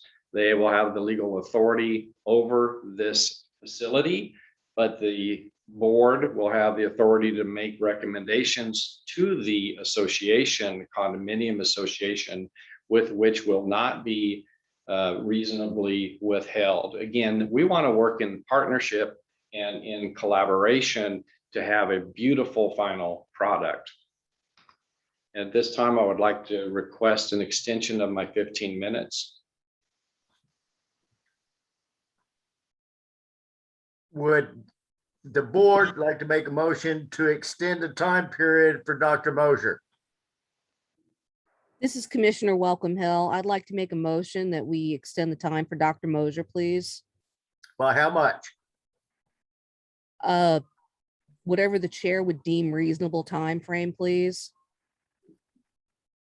If I may request 15 minutes. I would request 15 minutes for Dr. Mosier, please. Do I have a second? Second. Been moved and seconded. We extend Dr. Mosier's time by 15 minutes. All in favor? Aye. All opposed? Dr. Mosier, please continue. Thank you kindly. There is a condition that the board be continued until a certificate of occupancy has been established for the building. We don't believe after the work has been done that that's necessary. That's something we would be flexible on. And the last question, I believe, or getting close to it, was the proposed sculpture of Destiny. We have began work on that. The work has been commissioned and it's being fabricated as we sit here this evening. So it's a beautiful piece. Additional local artist work will be invited and incorporated throughout the facility, as it is 130,000 square feet. I love art and you will be seeing it throughout. These questions were from Commissioner Schrader.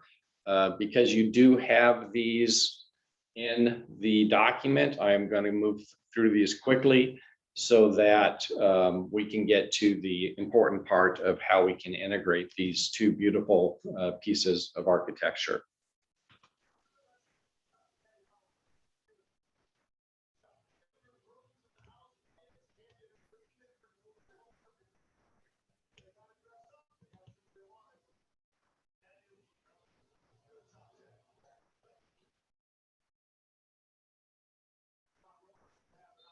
And if the commission has any questions on those from the documents submitted, I would be glad to answer them at any time.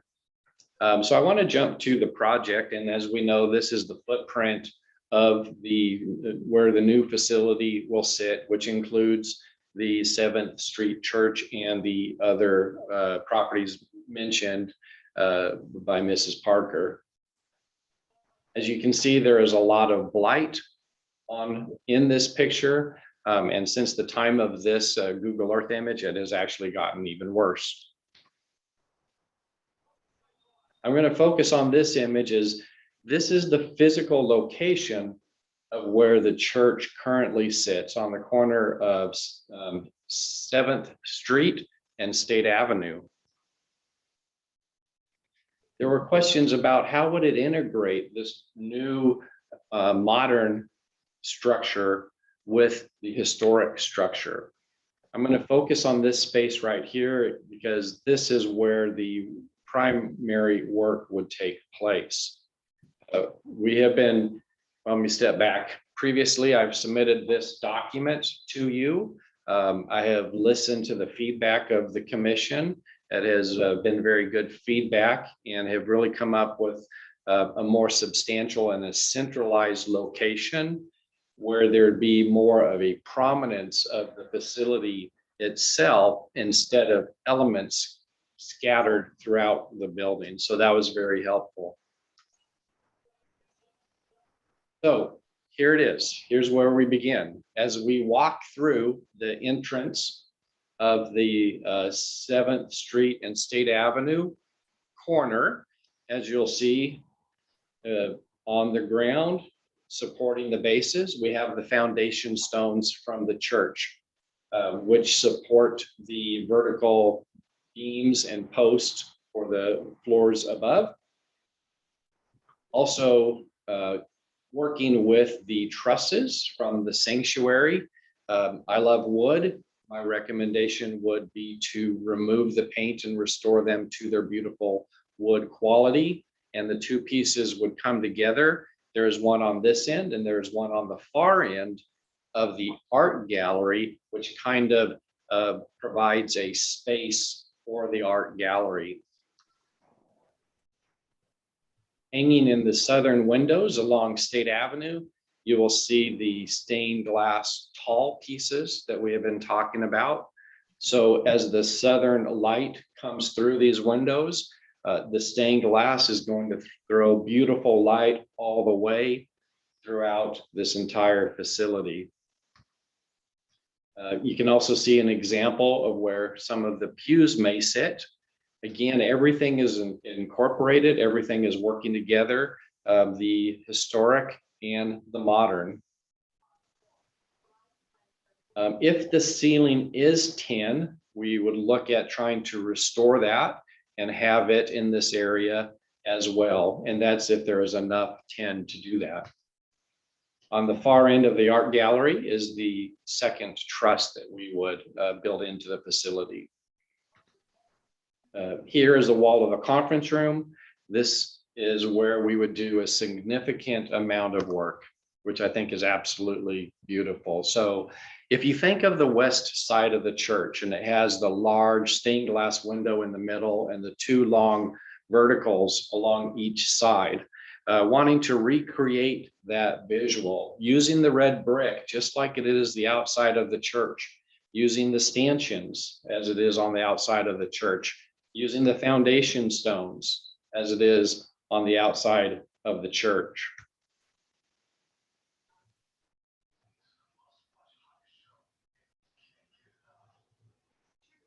And if possible, we would look at using and restoring the wood floor. There's a lot of bending and cracking to it right now in the last visit, so we would have to see how much of that is possible, but it is a floor. And then we found by scraping away the years of dirt that there is a tile piece in the entry inside the church, which we would look to restore as well. The conference room, we've talked about the board identifying, suggesting names for the name of this conference room.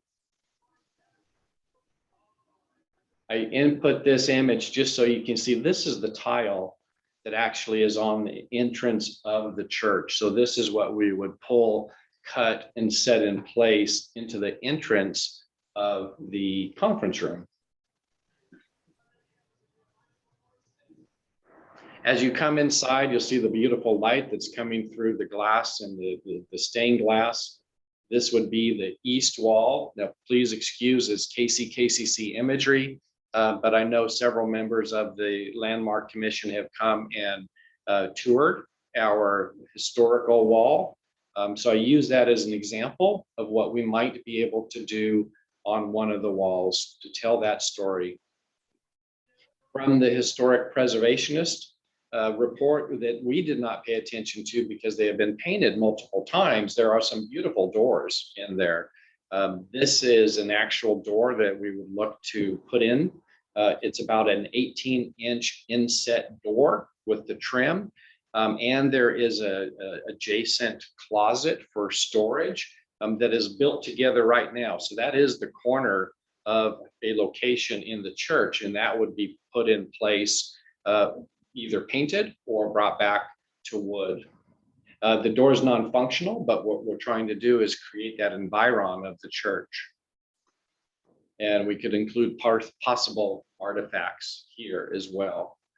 The wood floor, if it's possible, we would again look to restore and use the wood floor, or we would use new wood and make it look like it is the old flooring. On the opposite side, so we have a large storytelling, a very busy wall. This is a very elegant wall, which you'll see up top, it says 7th Street Methodist Church. And there's a little history of that, and that could be done in a metal surface or something to be discussed by the board. The stained glass windows are backlit, so it will again throw beautiful light into that room. And these, what we believe, are some very of the historic stained glasses in that in the church currently. The bottom has the address of the church. One of these, where the name is, it says 7th Street. Where it says AME, I don't know what that says. We would have to find the photographs, and we would rebuild this stained glass so that we would have that. There's some frosted built-in cabinetry that we would build in here as well. And I wanted to include the photographs of the actual pieces so that you can visualize that. To me, I'm a very visual person, so it's helpful to me. As you can see, there's an element of the stained glass missing, so we would want to have that recreated, and this framing needs some work as well, but we believe that would be a beautiful side of the conference room. Again, listening to the feedback from the Landmark Commission and others, and working with our architect, we believe that we have put together a piece that really does preserve the history of the church that will last for generations and generations to come. Like this, the statue that we will have up front, we believe that it's our combined destiny to serve downtown Kansas City, Kansas for generations to come in this space, and people can come and appreciate the history of the church while they are engaged in other activities. There's some other elements that are not shown here, like I would call them the caps on top of the church bell tower, and some other items as well. We're not trying to create the piece. We're trying to visualize what it would look like or might look like, and work with the historic board to create that.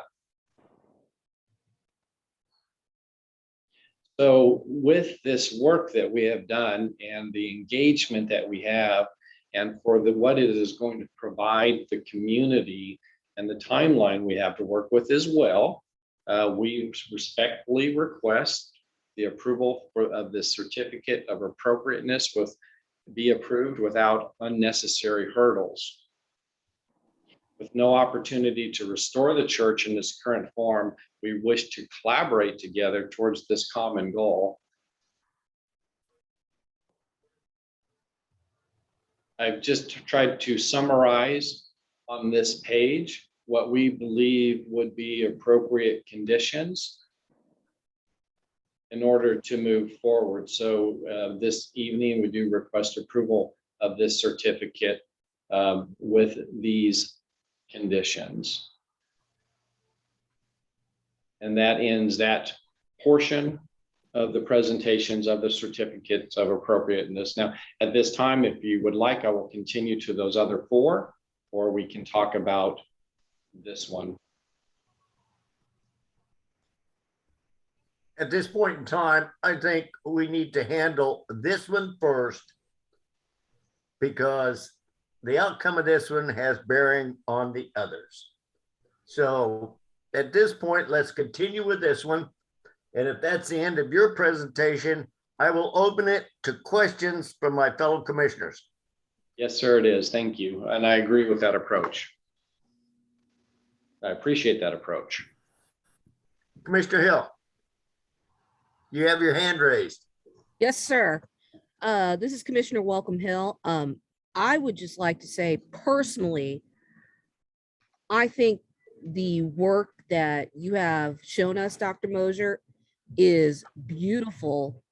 This is definitely, for me, better to wrap my mind around as far as what we would be using of elements of the church to honor its history and its parishioners.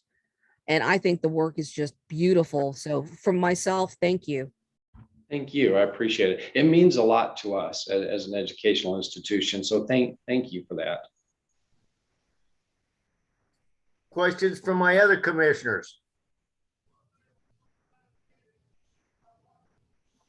I do have a couple of questions. One, I've always had Dr. Mosier, I've always had a concern on this type of project in that we are charged with preserving the history and how we do that. What worries me tremendously about this project and it's not the project, I should say. I love the concept of what you're doing. It is the demolition of the church that just bothers me greatly because this is the last of the structures from the confluences of the rivers to 7th Street that is last. It's the last of the buildings. There are none others left. This is the last one. How much do we sacrifice for the future? Now, there's kind of a lot of blame to go around on who allowed this condition, etc. The one thing that really gets me is in all of these applications, but we'll just take this one, is the facts to be considered.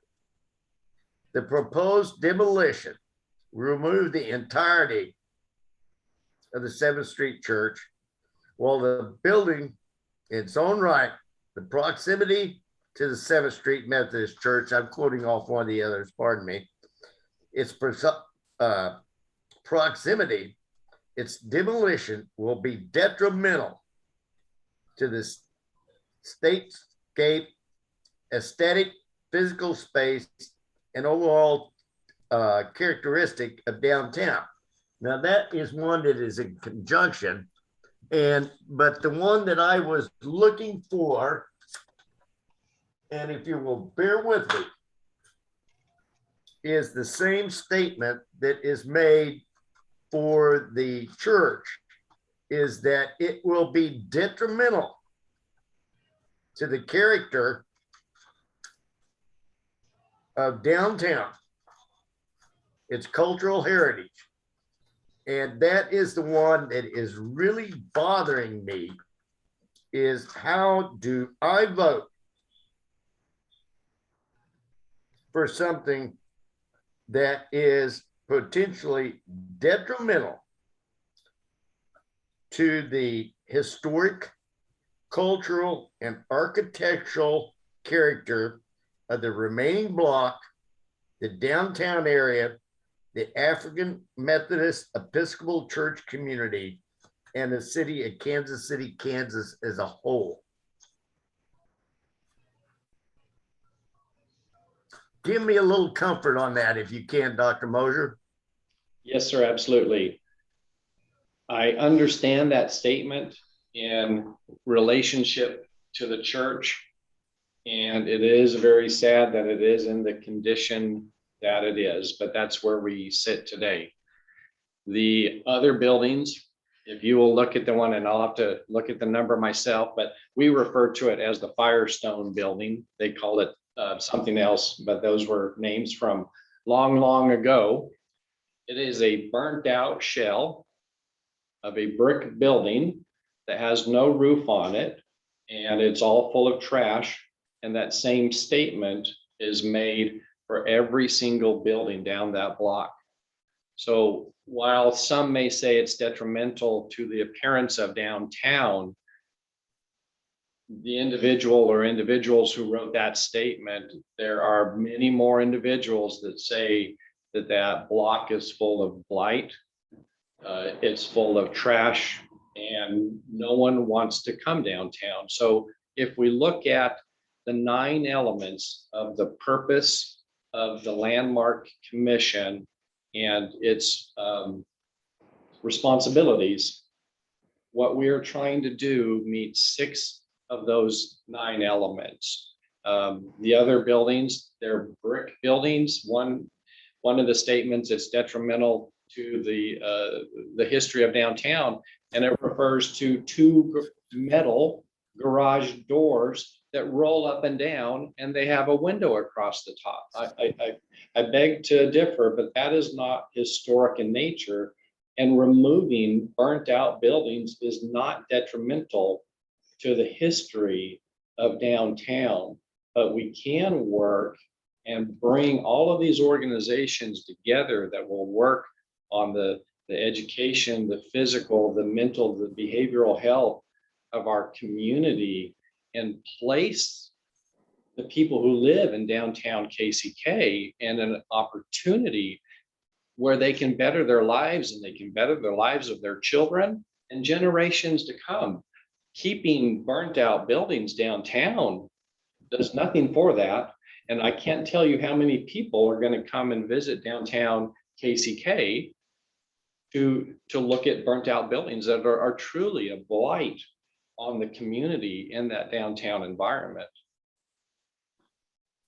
I will ask you another tough question, Dr. Mosier. Absolutely. If the 7th Street Church was Independence Hall in Philadelphia, and that is the last one left, and it's in the same condition, what do you do?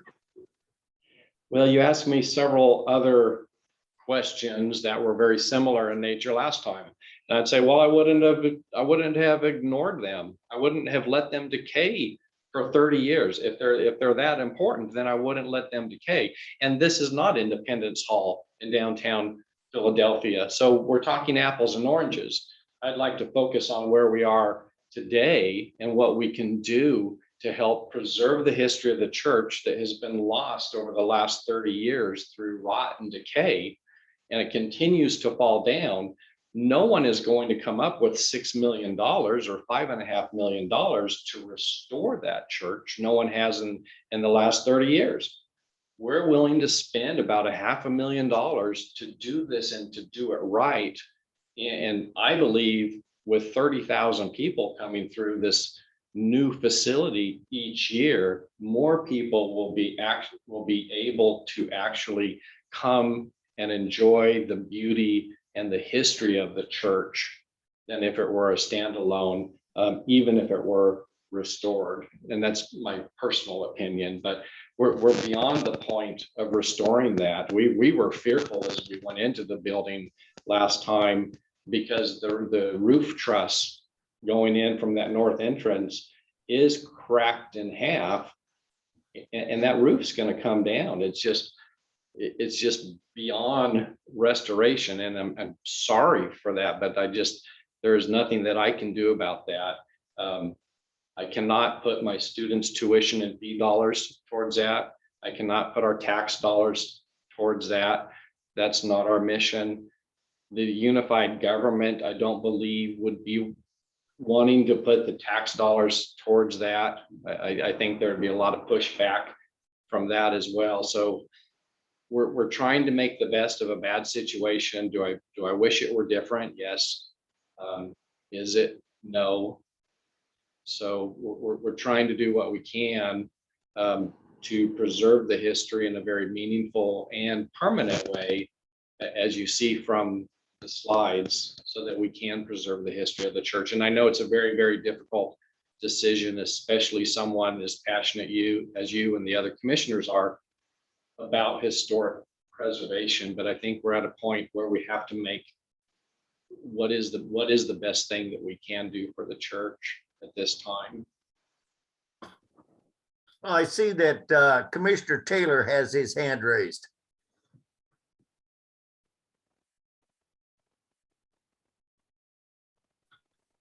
Colonel, Lauren, you're muted.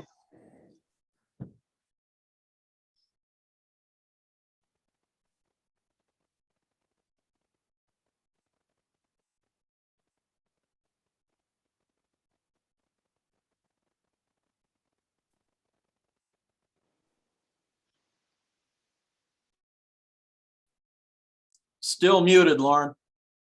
There we Okay, go. I got it then. Mechanical problem with my mouse. It's a shame that we can't go back 15 years and what could have been done with that building. It's a sad matter, but that's the reality. That entire corner is not just the church, but the structures that were also around it. So we want to, I hope that this, when it's done, will integrate the history of that little area with that beautiful jail of all things, in a Victorian style that was that had even an underground tunnel to the Victorian courthouse. It was a gorgeous layout for the time, but it's gone. There's nothing we can do about that. And unfortunately, there's nothing that we can be done, I'm afraid, with the church other than to preserve for the people. And after all, history is about people and not things. And the response that it will be to preserve the history of those people and to, well, I don't want to get too emotional, but we're only a half a block from where our original community college was. And that's very historically important too. And it's getting a little lost in this too. I haven't heard that mentioned that much. I know I'm proud to have my offices for the Journal about a block from there.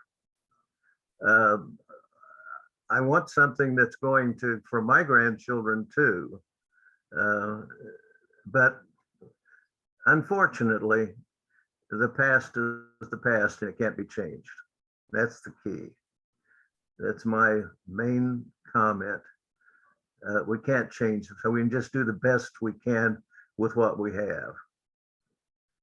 And I must admit, I've wrestled with this, but this is all I do is history and the Journal.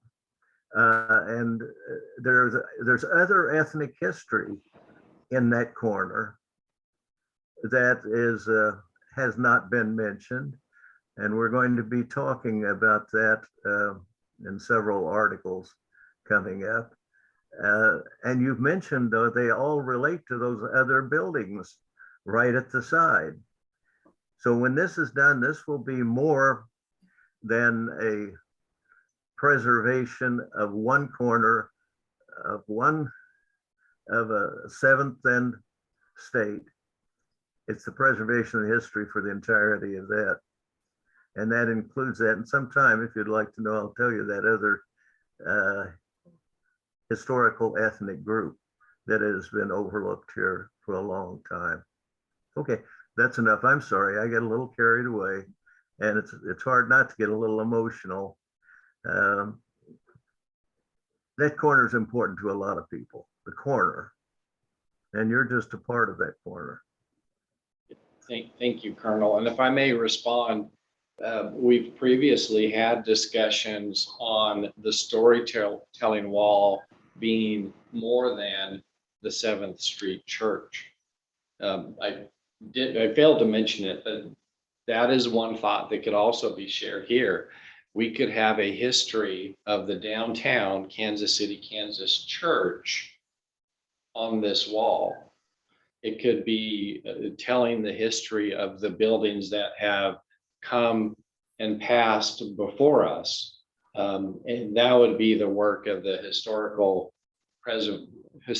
preservation, always mess this up, design board, right? That's something that we can task that board with. Do we want to, as a community, focus on telling the story of just this church? Or could it be all the historic churches? Or could it be the historic buildings of this area? And this, again, these are, I'm sorry, wrong way.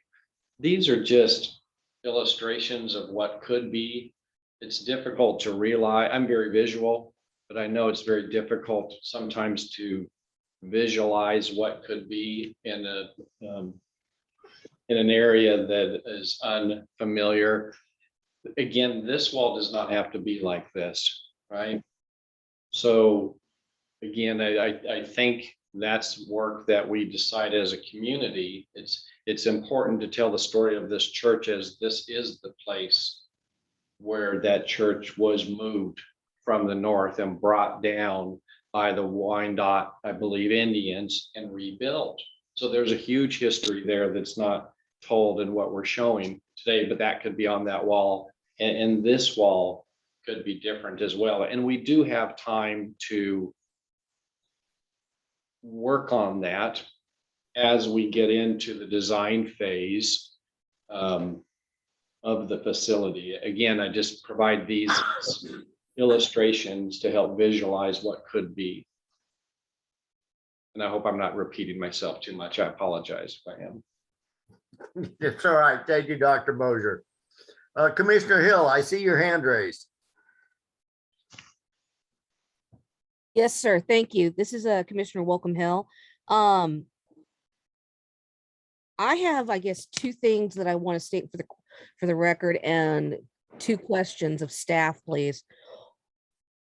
One, I've toured the building, and in my personal opinion, from my experience in doing construction and reconstruction, the building is not rehabable in any way, shape, or form that is reasonable. Yes, you can do anything with any amount of money you throw at something, but that's not what we're looking at here. Everyone here knows I'm a huge proponent of the college. I go to the college. I love my college, and I have great reservations about this project because of how it may affect the 75th Street campus. Those are my 2 points I want to put out there. From staff, I'd like to know, Dr. Moser referenced burnt out buildings. Could they possibly clarify for us, A, what is the status of those other buildings? And B, is there anything of historical importance or pertinence in those buildings that should be considered in this salvaging of materials? Thank you. Commissioner Hill, if I can just interrupt here a minute. Those topics on the other buildings would be handled under the certificate of appropriateness for each one of those that we've had documentation on. For the sake of time, I think we need to just concentrate on this one right now, get it handled, I don't know if there's questions from any of my other commissioners, but I do have one for staff at this point in time. If we could have a clarification exactly on what happens should on the either the approval or denial of this application, because there seems to be some confusion amongst possibly my fellow commissioners in terms of the legal aspect.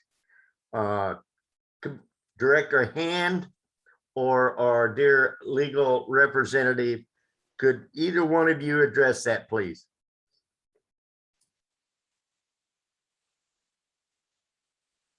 Senator Hand, Director of Planning and Urban Design, I defer to legal counsel for that question. We did talk about this.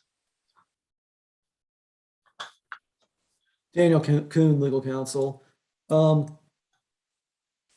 Commissioner Meditz, if the application is approved, the certificate of appropriateness is approved, that would allow demolition of a structure, then that would be automatically forwarded to the Board of Commissioners to vote upon. If the certificate of appropriateness is denied, then we would be looking at UG code 27149. Under that ordinance, there's an 18-month postponement upon which another certificate of appropriateness cannot be considered. However, during that 18 months, the applicant can request a rehearing. If that rehearing is denied, or if there is a rehearing and the request for a certificate is again denied, the applicant may then appeal that denial to the Board of Commissioners. If I may ask a question to that, actually, when I read Article 4, Section 27, 149G, if the Landmark Commission denies this certificate of appropriateness, the applicant can take it directly to the commission for a vote as well. Yeah, yes, Dr. Moser. Subsection G says, in the event the application is denied at the rehearing or a rehearing is denied, then it may be appealed to the Board of Commissioners within 30 days from the denial. So essentially, it is not, for example, if the certificate of appropriateness is denied tonight, that is not appealable. However, a rehearing or a request for rehearing that is denied may be appealed under subsection G. This is actually a rehearing itself. This is the third time we have addressed this. It has been brought back for additional information, held over for a rehearing. I understand, Doctor. I do not believe there's been a vote taken on whether the certificate of appropriateness should be approved or denied. I may be mistaken on that. You're correct. On Janet may correct me, but I think this would be the first time there would be a vote upon whether or not to approve the certificate. You're correct, counsel. It has just been continued or held over. So it's just basically a continuance of the first one. It's not a rehearing.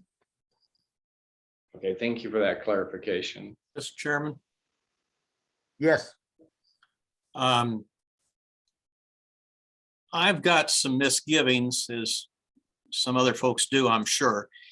For one thing, after 53 years in the construction industries, I don't have a great deal of confidence in the restoration estimate, but I don't think that's material.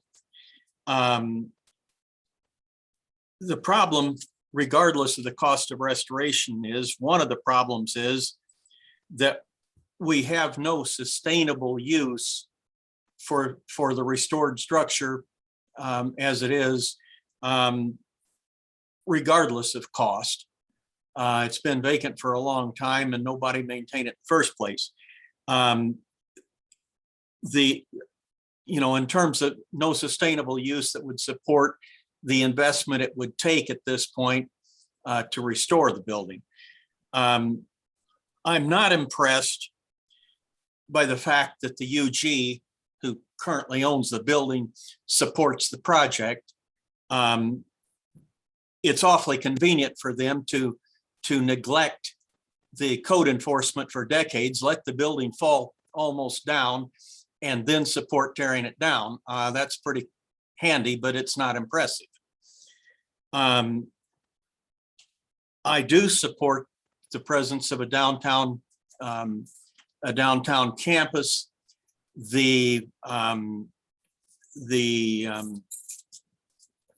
block has property which is available or could be made available, which is less, thank you, which is less historically significant and less architecturally significant. The point is that this building is not in any condition to have next door to the new campus. So at this point, I don't favor delaying the project. I don't favor denying the project, but I'm not very proud of my government for letting it come to that and putting us in this position, because what we're talking about doing is tearing down probably the most historically significant building in the community. And I don't think that is where we ought to be. So I will get off my soapbox, but no, I won't. Earlier this evening, we've had a repetition of the consistently recurrent case of an individual that was allowed to acquire property in our community without being warned of that it's in a historic district, and we've got another person that invested in improving property and now finds that investment is largely lost. That issue needs to be addressed too. So I'm going to be having some conversations with some commissioners and some state representatives. I'm reluctantly in support of this motion. Commissioner Taylor, do you have your hand raised? No, they just didn't turn it off. No, all right. Commissioner French, you're muted. Your hand's raised. Hear me now? Yes, we can hear you now.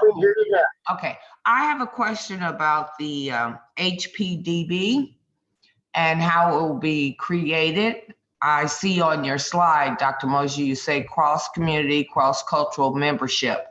I believe I also read within your presentation, written presentation, that would be representation from the Landmark Commission, Unified Government, what was it, downtown shareholders, and whom else other than your company? It would be, yeah, it would be the 5 organizations that are with this project, but also the Landmark Commission with the person, the Historical Society, the Wyandotte Historical Society with a person. There was something with the Wyandotte Nation having a person. I'm open to developing that. I believe, as Mr.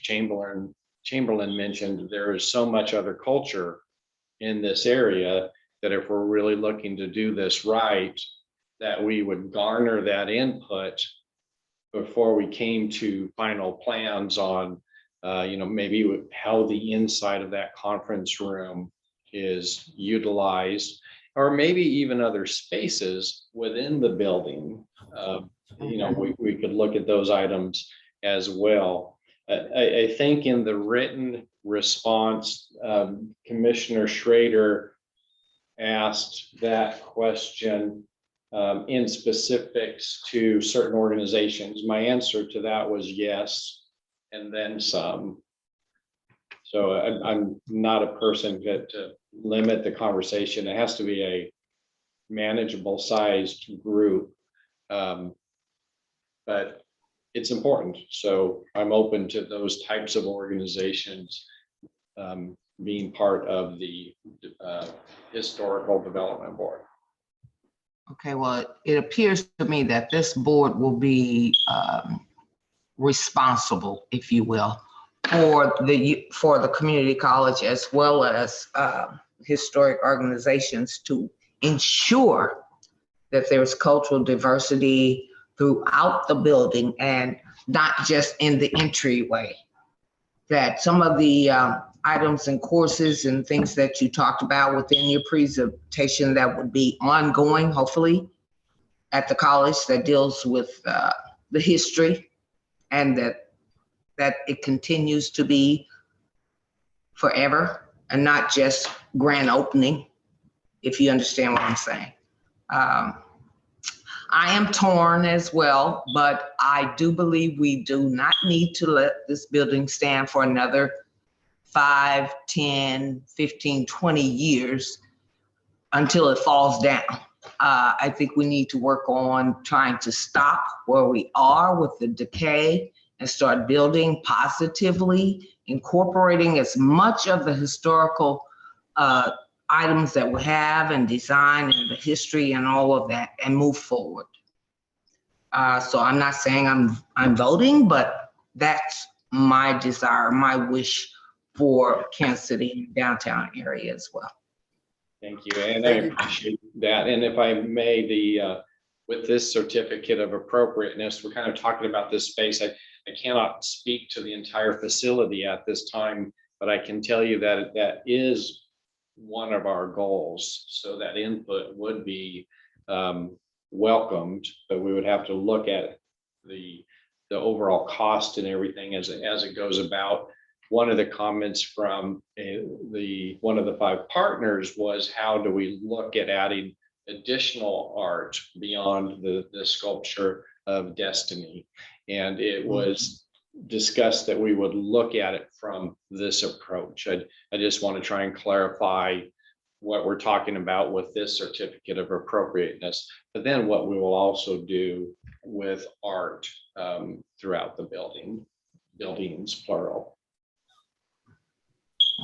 Thank you. Commissioner Taylor, did I see your hand up again? You did, just for a quick moment, for the good doctor. I note with the HPDB and its makeup, there is a lacking there from the historical community here and the organizations that are involved there. And the largest, of course, the Wyandotte County Historical Society and Trust, that not-for-profit. We've been around 130 years, and yet it's totally disregarded, which happens usually when government's involved. If I may, it's included, sir. And the others from the Historical Roundtable of Wyandotte County and the ethnic historical groups here. After all, we've got 17 major ethnic groups in this community. Now, that's enough, and I'm sorry. You heard a little of the frustration that comes from those of us who work in history day to day. Sure. And the Historical Society, I believe, is included in our written response. I don't think we've mentioned it clearly right now. But again, that board is yet to be developed. So we would have conversations around those different groups. I don't believe they've been contacted. No, they haven't been contacted. In one of my written responses, we have a lot of papers that we're trying to shuffle through and keep clear. There was a question about, would the college and the association be open to these organizations? And the answer was yes, and then some additional information. So we are including the Historical Society in that group. And others, and others. And others, yeah, I just don't know who all of those are at this time. Thank you, Commissioner Taylor. Does any of my other commissioners have questions or comments? Commissioner Schrader, did you get all of your questions answered? Yes, this is Commissioner Schrader. First of all, I want to thank Dr. Mosier for responding to the questions that the membership put out. You answered the questions, and I do appreciate the answers. Didn't necessarily agree with every single answer that you gave, but I do appreciate the fact that you answered those. So thank you very much. Thank you for sending those. All right, Dr. Mosier, one final comment, just a little take on what you have for the rest of the building. Remember that church, that institution performed exactly what you are wanting to do now in terms of all the social, cultural, added activities, and even educational ones that building housed at one time. So any one of the entities that is allied with your project can draw upon the heritage and history that was in that church and out of it for decor throughout the whole building. Just a comment on my part. At this point, I would accept a motion. Mr. Chair, This commission, Director Hand. staff had a You follow-up. have, All right. staff has a comment? Well, Yes, go ahead, Ms. Parker. before we do that, we need to ask if there's anyone who wants to speak in favor or in opposition to this application. Is there anyone here to speak in favor of it? Hearing none, is there anyone here to speak in opposition? Mr. Chairman, we have 5 people that are participants that have their hands raised. Okay, well, I can't see them on my screen, Madam Secretary. Okay, Thank you I've very got 'em much. here. The first person I have is Reverend Tony Carter. Is that for or against, Madam Secretary? That I do not know. I'm going to assume by looking at the names that these are probably, we're just gonna have to find out as we go. We'll play that one by ear. Let's have the first one. Mr. Reverend Carter, are you unmuted and ready to speak? Yes, I am. Thank you. Go ahead, give us your name and address for the record, please. Yes, I'm Reverend Tony Carter. My home address is 1419 North 79th Street. I pastor the Salem Baptist Church at 1824 North 11th Street in Kansas City, Kansas as well. And I want to offer my support for the project. I certainly commend Dr. Mosier for the efforts they have made and the slides that he has shown that really shows, I think, a commitment to make sure that the history of that church is maintained, and his willingness to even make an effort to make sure that culturally throughout the building, to the extent that it's possible, they will continue to do that, because our community is many and we all went in this together. And so I just want to voice my support for the project. Thank you. Thank you. Thank you, Reverend Carter. Mr. Chairman, our next speaker is Greg Kendall with the Wyandotte County Economic Development Council. Thank you. Mr. Kendall, are you unmuted and ready to speak? I believe so. I apologize for my voice. I don't have much of a voice this evening.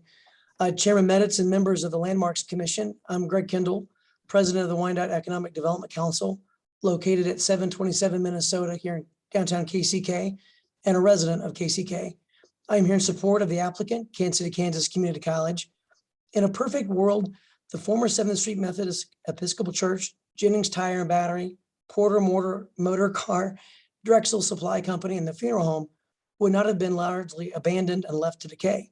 This is particularly true of the church structure that has not had maintenance in decades, and a small tree grows out of the bell tower, its steeple missing since 1945. Today, the site is locked and falling farther and farther into disrepair. I pose this question: is it worse that the former church and these buildings remain as a blight in our downtown, where most have no idea what their history has been and have no avenue to learning about their past if we continue this present path? Or is it plausible that allowing the college to incorporate the stained glass, pews, arches, bricks, and a commitment to meaningfully feature the church's past into the present means many more will engage in our community's history. I wish there was a perfect resolution where there was a user and the money needed to restore this church and these buildings to their former glory or to relocate them to a different location. But that hasn't happened. And I don't believe the UG has the resources to do it either. The last potential user we took through the church some years back explored it for use as a brewery, but the costs were too high then to even consider renovations, and there were parking concerns. What we have before us is an applicant, our community college, who wants to build a $70 million downtown campus on this site that will preserve key elements of the church and its history for thousands of students, patrons, and guests. We support the community college's application because it looks forward to the future while incorporating the past. Thinking about this former church reminds me of the meaning of a home versus a house. A home is where people come together to share and create memories. A home can be anywhere as long as people are coming together. A house is simply a structure. It takes the people in it to be a home. What we have along that part of State Avenue are merely structures. We support KCKCC's vision of incorporating the past into this new facility to continue investing in our downtown, generate pride in our community, bring people from diverse backgrounds into the downtown to learn and engage in the community's future, and support the larger socioeconomic growth of the area. I thank you for your consideration and ask that you support the applicant's request. Thank you very much, sir. Chairman, our next speaker is James Eccles. James, are you online? Yes, I'm online. Can you hear me? Yes, please continue. Okay. I've been on for most of the session and heard most of the comments, and I'd like to ditto both my friend Reverend Carter as well as Greg Kendall.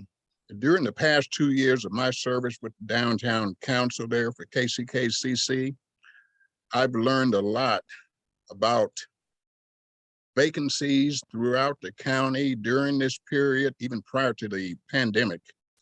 I've talked with numerous individuals throughout the KCK and Wyandotte County area during that 2-year period, and surprisingly, many people have not fully recognized the value of KCKCC as an institution, particularly its tech center and the trainings that are offered with a short period of duration, yet training individuals to be productive, high demand wage earners within our community and sector.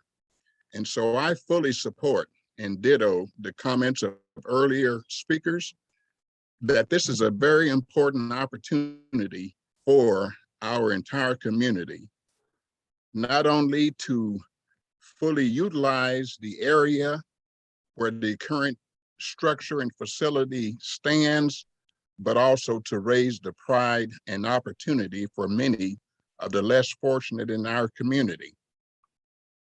I recognize fully that it's important to many people that we look at economic, political, and social expediency.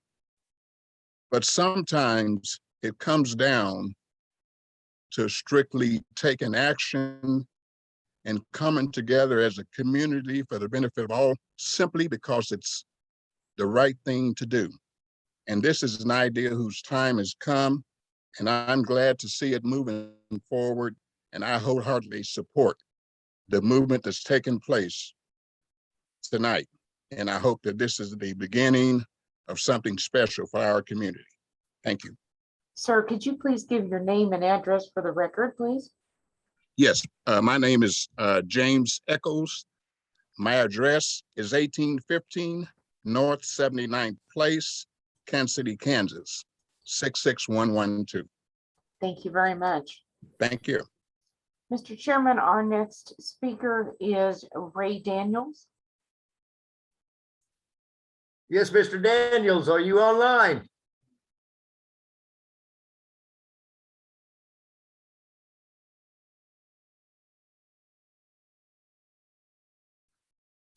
Mr. Daniels, can you please unmute yourself?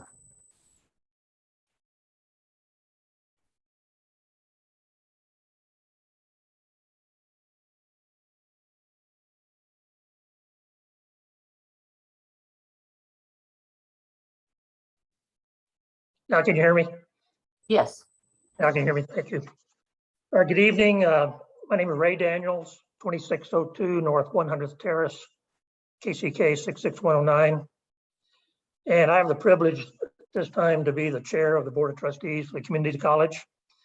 And we thought it was important in this session that you hear from the trustees. I don't believe we've been a part of the conversation before, but we thought it was, in this meeting, it was important that you know where the board is coming from. And the Board of Trustees of the college are fully supportive of this $70 million downtown campus project. Will bring greatly needed services to the eastern part of our community in the downtown area. We as a board are truly excited about the impact our 5 partners, this campus will have on improving the quality of life of our citizens. We also recognize the history of this church that sits on the footprint of the campus. That history and the people who built that history need to be honored. And that is why the board is fully supportive of including elements from the church in the architecture and physical settings of the campus. We think this will be a wonderful way to keep the history of the church alive and allow people to visit the campus and learn about the church, which frankly is not occurring now with the church's present condition. And we are not aware of any plans to bring the church back to its original physical status, which means the church will continue to deteriorate even worse than it is now. The board's also aware that there has been some discussion about perhaps the college rehabilitating the church and putting it back to its original status. I think from the discussion I'm hearing tonight, I think everybody is realizing that rehabbing that church is probably not going to happen. But the Board of Trustees, I will tell you, are in unanimous agreement that we cannot rehabilitate the church. The college is in the business of providing quality educational experience for our students. And we're not in the business of redevelopment of community buildings, except for educational pursuits such as the technical education building out on State Avenue. The taxpayers of the community provide needed funds for us to provide those educational experiences. We believe that using approximately $5.5 million to rehab this community structure would be a misuse of those funds. And I'm confident that the board would not approve funding for rehab of the church. We are truly excited about the future of the downtown campus. And Mr. Taylor, I can tell you there are a number of us still old enough to remember the downtown campus that was there for years and years. And we have had some discussion about this is kind of closing the circle. That campus was closed, we moved out west. But I can tell you there's been conversation among previous boards on several occasions about how could we get back downtown? How could we get the college's presence back downtown? And through Dr. Mosier's vision and the interest in the community, we truly believe that this campus will be a game changer for many, many of our residents and for our entire community. We urge that the campus be approved as proposed. And I thank the commission for allowing us to speak tonight, and thank you for the consideration of our proposal. Thank you very much. Thank you, Dr. Daniels. Mr. Chairman, our last speaker that I have is Mary Ricketts.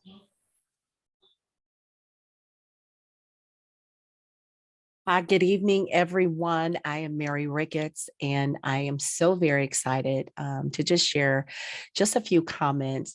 I am located at 2419 North 72nd Terrace. Even as I say that and listen to everything that was spoken tonight, I get a little teary-eyed because there's another location in that area that meant a lot to me, and it was 600 Nebraska. And it was where my father's dental office was.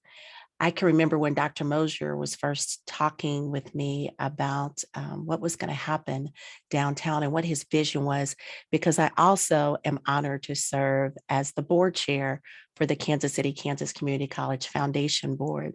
And I was so excited. I'm like, oh my goodness, to see what we can do in that community and what we can bring to life. I remember hearing all the stories of how vibrant downtown was.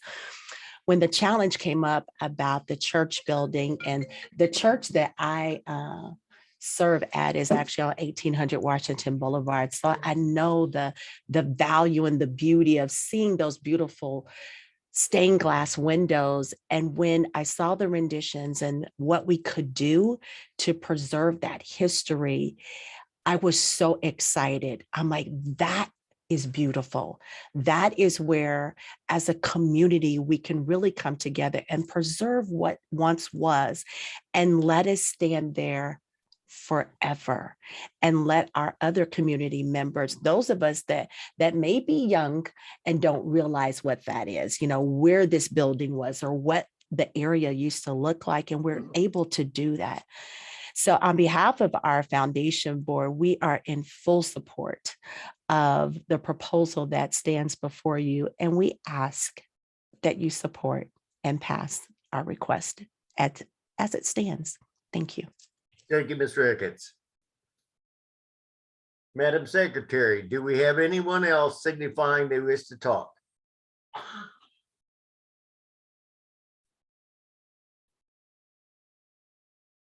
I have one more hand that's been raised, and that is Don Ash. All right.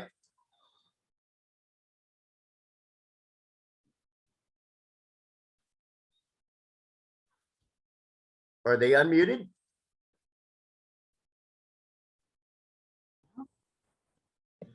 Can you Mr. hear me, Ash? Mr. Chairman? Yes, we can. Yes, Don. All right, thank you very much. Once again, my name is Don Ash. I'm a trustee at Kansas City, Kansas Community College. And in my day job, most of you know that I'm Sheriff of Wyandotte County.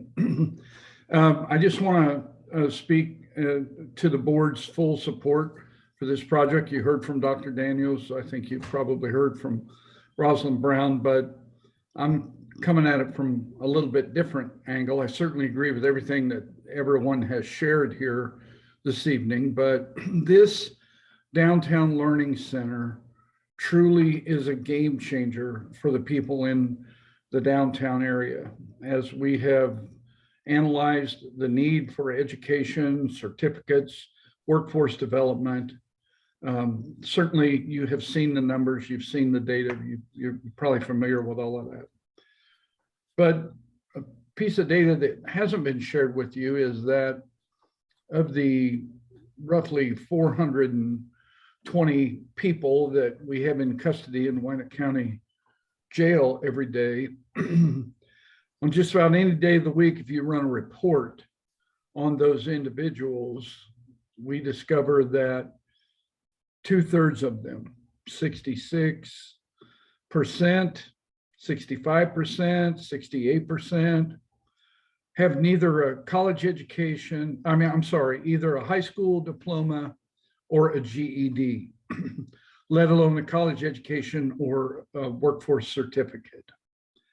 And that's too many people for us to be housing in the jail, in my opinion, for a community our size. And so the key out of that cycle of getting spun up in the criminal justice system and being a productive citizen in our community, the key out of poverty is education. Those without high school diplomas, those without GED certificates, many of them are certainly jobless, and a good number of them are also homeless or in and out of homelessness, and they struggle with drug addictions, mental health issues, and so on and so forth. So I think having this learning center down there and being able to make a tangible difference in people's lives is not only a vehicle for economic development, it's a vehicle for human development. And so the board is in full support of this proposal. And I thank you for listening to me.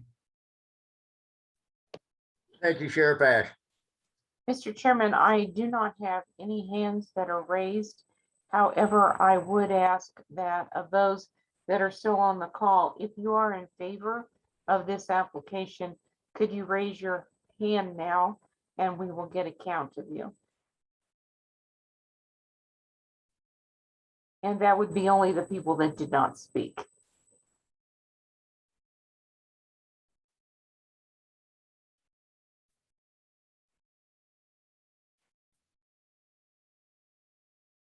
Mr. Chairman, I have that count. Thank you. All right, thank you, Madam Secretary. Fellow commissioners and all participants tonight, I think we have done our due diligence. We've asked the TIF the hard questions of everyone, including ourselves. At this point in time, I would entertain a motion for approval or denial. Mr. Chair, staff has a few comments. Oh, pardon me, Director Hand. Thank you, Mr. Chair. This is Gunnar Hand, Director of Planning and Urban Design. I think based on the conversation tonight and the continuation from our September case, I think staff would just have a couple of comments and clarifications to potentially some answers to some other questions that were put forward this evening. Namely, I think it's very important that we make a clear distinction between the project and the application in front of us today. Like I did in September, I would think it's important to understand that support of a project of this character, i.e. a community college campus with its adjoining partners in downtown, is very much a project that has been identified in past planning practices for downtown. It's namely the YMCA returning to the downtown, but a catalytic project of this sort fits squarely within the master planning documents for downtown. Absolutely. We should not conflate that with this certificate of appropriateness. Nowhere has the UG provided any guidance or recognition of support or denial for the certificate of appropriateness. In fact, the first time the UG will provide said direction is tonight by your vote and no one's others. Although the Chief Administrative Officer did in fact sign the affidavit, it only was intended to allow the applicant to move forward with the application, and that's it. The UG has not provided any recognition, support, or denial for the C of A. It's very important that we make that clear distinction. Similarly, it's important to understand that in staff's review, not a single factor of considered has been met for this certificate of appropriateness. Not a single one. Specifically, as we get into those factors to be considered as it relates to namely such changes in accordance with the Secretary of Interior, while we are supportive of any sort of remembrance of the building itself, what was proposed and has been proposed amounts to, in our opinion, the false sense of historical development that we should avoid in other historical projects. It doesn't matter though, because what is being proposed by the community college is a modern building to include historic features. So it's a bit of comparing apples and oranges, but I think it's an important point as we move forward. It was said earlier today, this is the last Victorian Gothic or Victorian Revival building in Kansas City. There is no other one like it. It is one of the remaining few from the late 19th century expansion period of Kansas City, Kansas. It was stated earlier today that in the ordinance, there are multiple purposes that this project is meeting. I want to make it very clear that those purposes are for the reason why we do historic preservation, not for the reason why we tear down a historic building to do a project. So we are not meeting the purposes of the historic preservation ordinance. I would argue, similar to as we stated in our last meeting about this in September, this is the very reason we have a historic preservation ordinance. About 6 months ago, you asked staff at your direction to seek a win-win solution here. Namely, that we find a way to preserve the building and incorporate that into the church. Now, I cannot speak for the community college's budget or how they can or cannot spend the money, but we sit here and we ask ourselves, why have we let it gotten this way? What have we been waiting for 30 years? We've been waiting for this moment. Never before have we had someone, private or publicly, with the scope, scale, and yes, budget, approach this block and seek it to be redeveloped. This will probably not ever happen again. With that, we have multiple letters in support. You heard multiple comments in support tonight.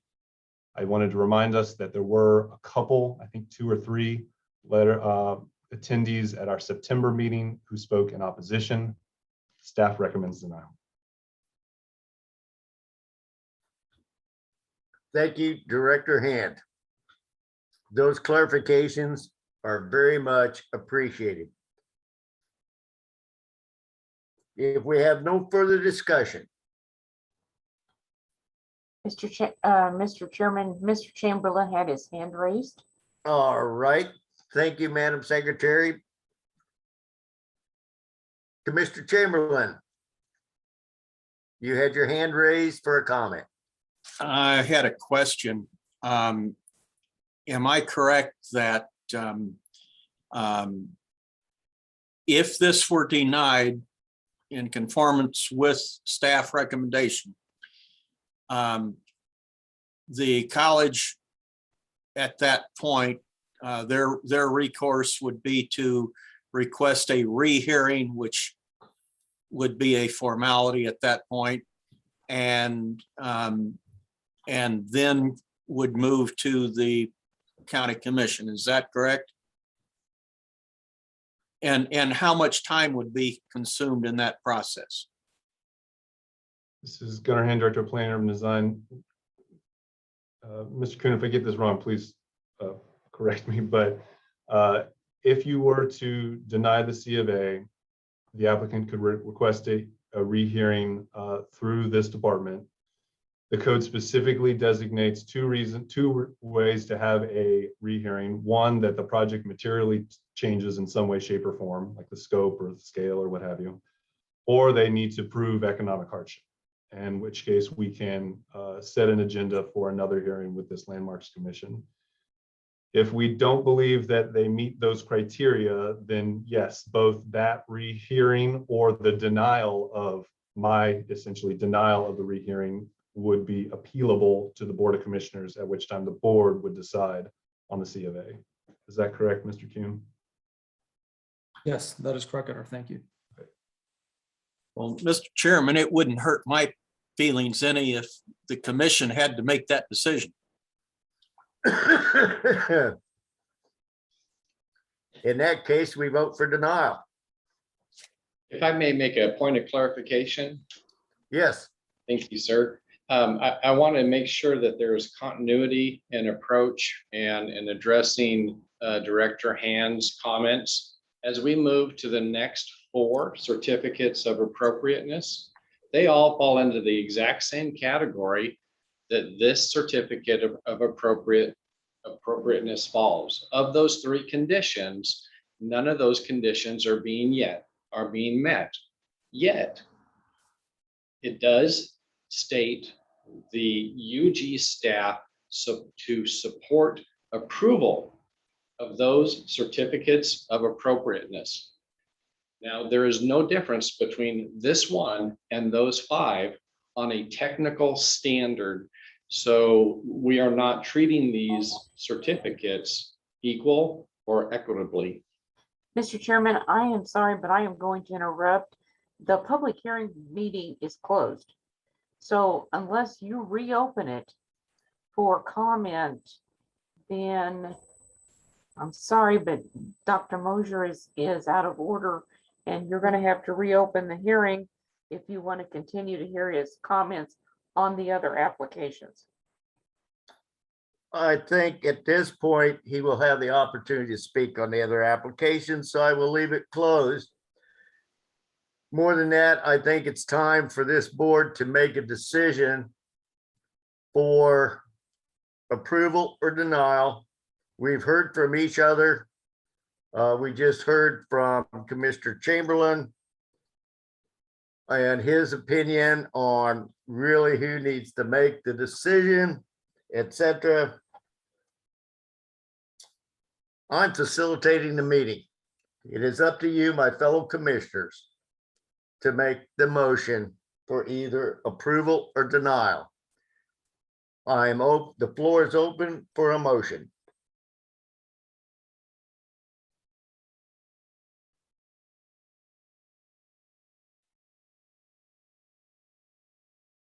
Commissioner French. Did you want to make a motion?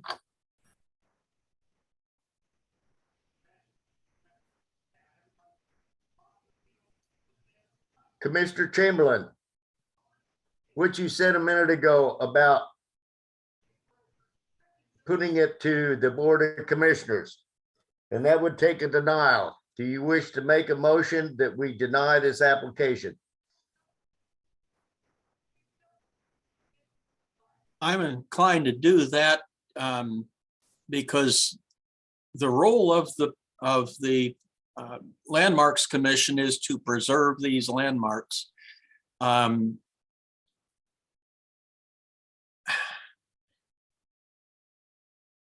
Yeah, I don't, without knowing how I'll vote myself at this point, I move that we deny the application. All right. Do I have a second?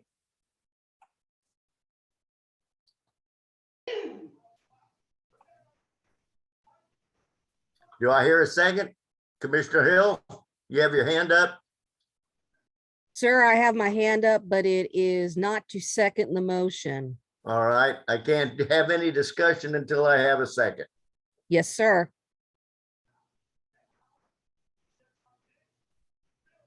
Do I have a second? I'm not hearing a second. Feels for lack thereof.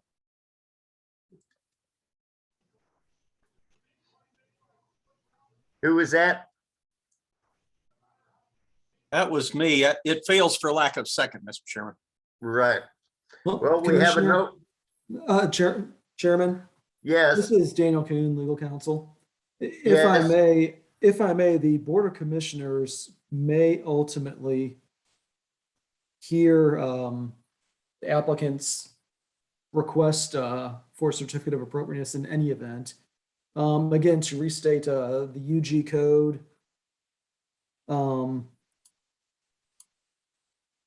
UG code 27148 requires the Board of Commissioners to hear any approval for demolition. On the other hand, UG code 27149 G allows the Board of Commissioners to hear any denial of a rehearing or any denial resulting from a rehearing. And so, of course, that would require an appeal by the community college. Long story short, in either event, this matter would likely go to the commission for determination. Thank you. If we take no action tonight, it automatically goes before the Board of Commissioners without a recommendation. No, Your Honor, I'm sorry, Chairman. What I'm saying is if it is approved, then it would automatically go for review before the board. If it is denied, then the applicant, the community college, would have to request a rehearing. And in that case, if it is approved at rehearing, it would go before the board. If it is denied, or if the request for rehearing is denied, then it may be appealed to the board by the community college. If we vote to forward it without a recommendation, either approval or denial, is that possible?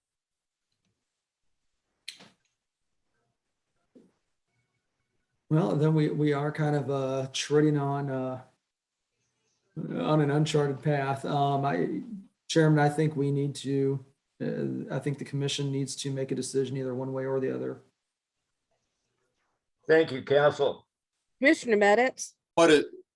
Yes, Commissioner Hill. No disrespect to Hank, but this is just passing the buck, in my opinion. We have a responsibility to take an action in one path or another. And I don't think that we should shirk that responsibility in any way, shape, or form, as we may all be questioning and concerned about this process, we should no way shirk our responsibility to take a vote on it. Thank you, Commissioner Hill. Commissioner Schrader, did you have your hand up? Yes, I've got a question for Commissioner Chamberlain. If I make a motion to deny, would you second? Yes. Therefore, even though I am very much in favor of the community college investing $70 million or more downtown, I think it's desperately needed. And I do appreciate the fact that the community college has recently been able to see the light and understand that there is history involved in what they're trying to do downtown. I don't, I think it was fairly clear that this only came to them in the past year or so, long after they had decided that this was the site that they wanted to use. Saying all of that, I move that we deny the application to demolish the 7th Street Church. We deny. Based on staff recommendation and the fact that this does not meet the criteria for which this commission exists, I second the motion. It has been moved and seconded that we deny the application. Any further discussion? If not, I call for the vote. Madam Secretary. Bland, No. Chamberlain, Aye. Craddock, Aye. Easterwood,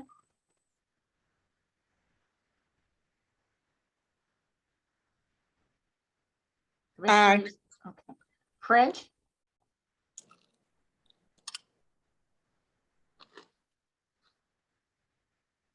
Commissioner French, No. Hill, Nay. Schrader, Yes. Taylor,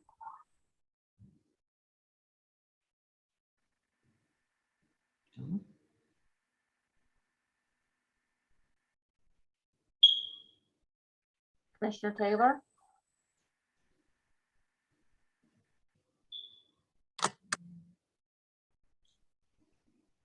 I'm trying to unmute there. No. Van Middlesworth, No. Did you hear me? yes, I did. Thank you very much. Mr. Chairman, that motion to recommend denial of this application fails. 4 in favor and 5 opposed. Thank you, Madam Secretary. We need another motion. Mr. Chair, this is Commissioner Welcome Hill. Yes, Commissioner Hill. I would like to propose a motion that we approve the CVA as we have discussed, and I cannot think of any proper language to go with that. So if you could help me, I'd really appreciate it. Mr. Chair, point of clarification, staff does have conditions of approval. As we mentioned at our September meeting, they have been adjusted as per the applicant's presentation. We would ask that the motion include the conditions of approval from staff. Yes, sir, Mr. Hand. All right. Do I have a second? I second it. Is that Commissioner Bland? It has been moved and seconded that we approve the certificate CA 2021-19, I believe. 019, that's correct. with the stipulations, attached stipulations of the planning and urban design staff. Any discussion? I call for the vote. Bland, Aye. Chamberlain, Aye. Craddock, Aye. Easterwood, Aye. French, Aye. Hill, Aye. Schrader, No. Taylor, Aye. Van Middlesworth.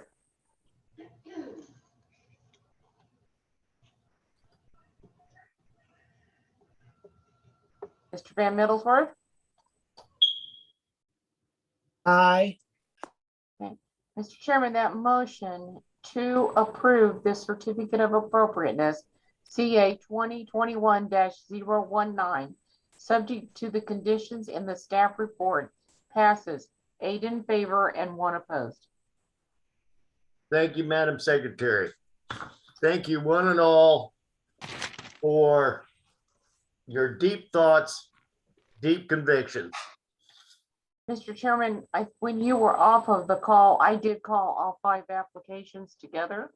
So we do need to, if Dr. Mosher wants to make a presentation on the other 4 altogether, he can do that. Are you saying that you asked to combine all 4 of them together? Right, we have to have all 5 heard together and voted on separately. And so since we only talked about the 1, then now we have to consider the other 4 all together and then just vote on them separately. Dr. Mosher? Yes, sir, I'm fine with that. I can go through those rather quickly. Or we all have them Yeah. and you've referred to them. You could make very quick comments and then we can proceed from there.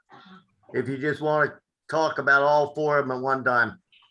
Yes, sir, I will do that. And I believe I am still sharing my screen. Is that correct? No. Or I stopped? Yeah. Okay, 1 second, please.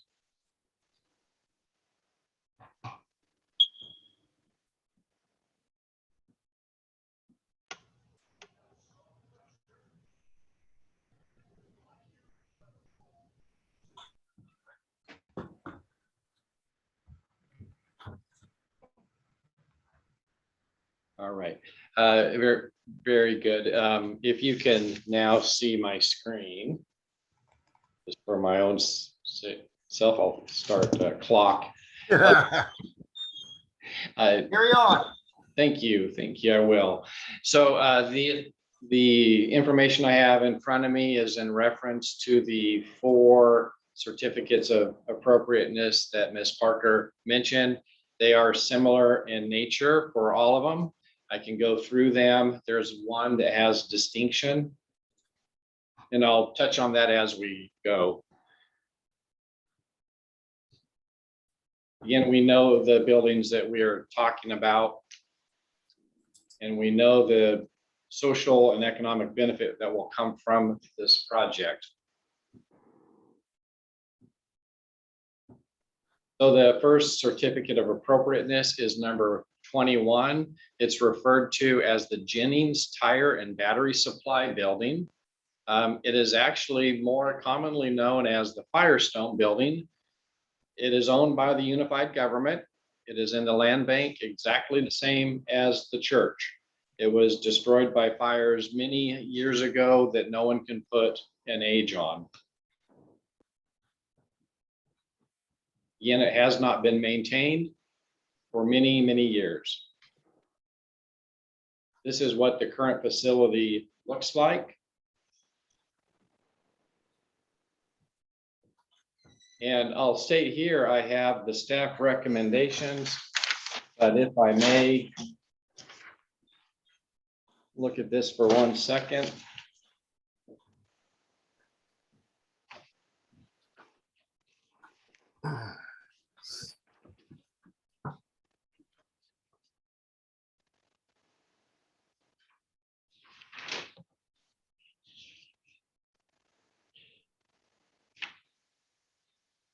This will be one that I will refer to previous statements if I can't put my finger on it.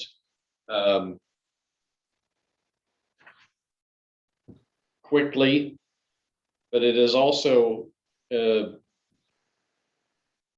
document that said it will damage the historical environment, the same as what is said for the church.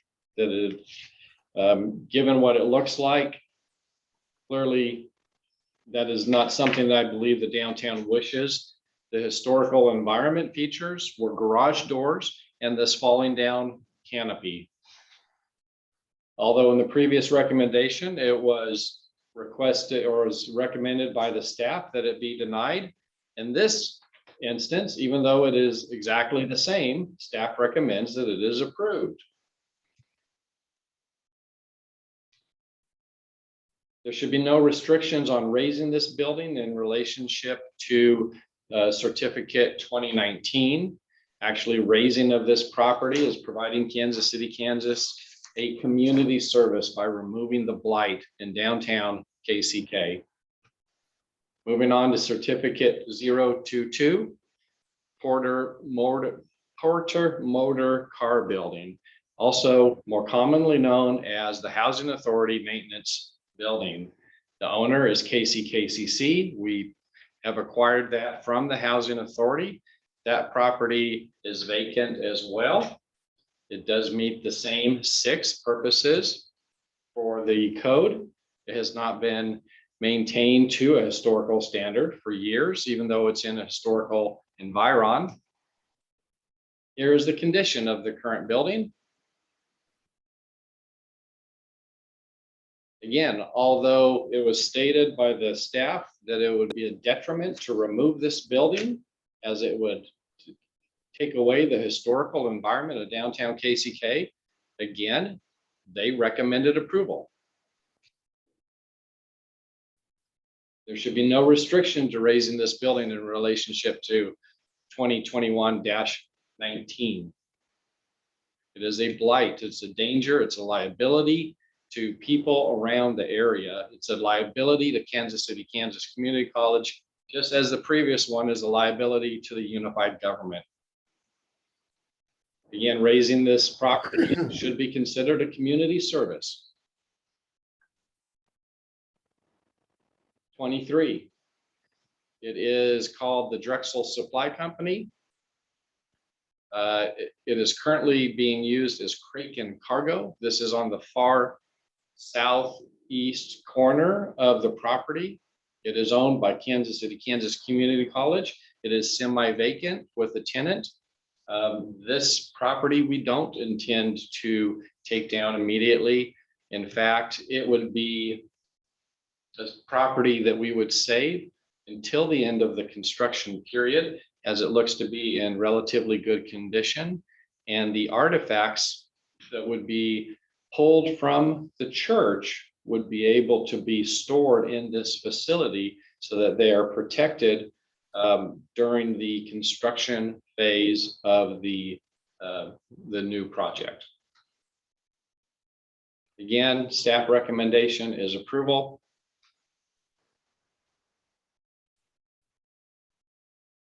Plans are to store the historical elements inside. There should be no restriction in raising this building in relationship to CA 2021-019. And the last C of A, number 24, referred to as the Gibson, Porter, and Brenner Funeral Home. It is most commonly known as Intrust Computer Store. It is the one that is immediately adjacent to the church. It's owned by Kansas City, Kansas Community College, and the property is currently vacant. It has been broken into on multiple occasions, and as you can see, is being torn down and used as a dumping grounds behind the building. Once again, staff recommends approval of this certificate, even though it does not meet the same requirements as 019.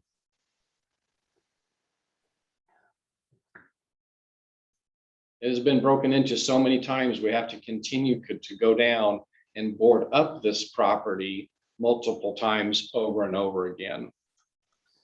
There should be no restriction to raising this in relationship to 2019, 019. Again, this is a community service, removing the blight and the decay from downtown Kansas City, Kansas. And that is the end of my presentation. Thank you again, Dr. Mosier. We do appreciate your attendance and everything that you've done. Do any of my fellow commissioners have any questions? Any comments? Yes, Mr. Chair. Yes, Commissioner Hill. This is Commissioner Welcome Hill. I would like to restate my question I posed earlier to staff. A, are these buildings in the condition that Dr. Mosier is representing them as? And B, are there any significant elements within those buildings of historical or architectural relevance that we need to be aware of and consider? Thanks for that question, Commissioner Welcome Hill. This is Gunnar Hand, Director of Planning and Urban Design. There are key differences here. One, these are not designated landmarks. They're in the environs of a designated landmark. Two, while the church was eligible for state and federal designation, none of these buildings are even eligible for local designation. Therefore, that is why staff recommended approval for these demolitions and not the church. Thank you for that clarification. Thank you, Director Hand. Commissioner Eastwood, did you have your hand up? Yes, sir. This is Commissioner Easterwood, and I would like to make a motion that for approval of these certificates. I was torn about the demolition of the church. As a board member of the Townhouse Redevelopment Corporation, which is doing a multi-million-dollar renovation of the townhouse, formerly known as Crossline Towers. We would very much like to see the $70 million complex that the community college is planning to build. And since that demolition of the church has been authorized, I see no reason why we should not approve the demolition of the remaining parcels that are needed in order to make that development go forward. Thank you for your comment, Commissioner Easterwood. I do need to take care of some other items, though. If we have no other further questions immediately for Dr. Mosier, I would like to move on for the sake of time to go forward for anyone who might want to speak in favor of any one of these four certificates of appropriateness and call for them to come forward. Is there anyone who wishes to speak in favor at this point? Chair Meadows, if I may make one clarification, please, and then I'll be quiet. I am asking for the conditions to be removed from all four certificates of appropriateness in relationship to any action for the church, if any still exist. Thank you, Dr. Mosier. Mr. Chairman, if I do not see any hands raised, but if those people that are under the attendees, if they are in favor of these four applications, they can raise their hands and I'll take a count. Please raise your hands if you are for.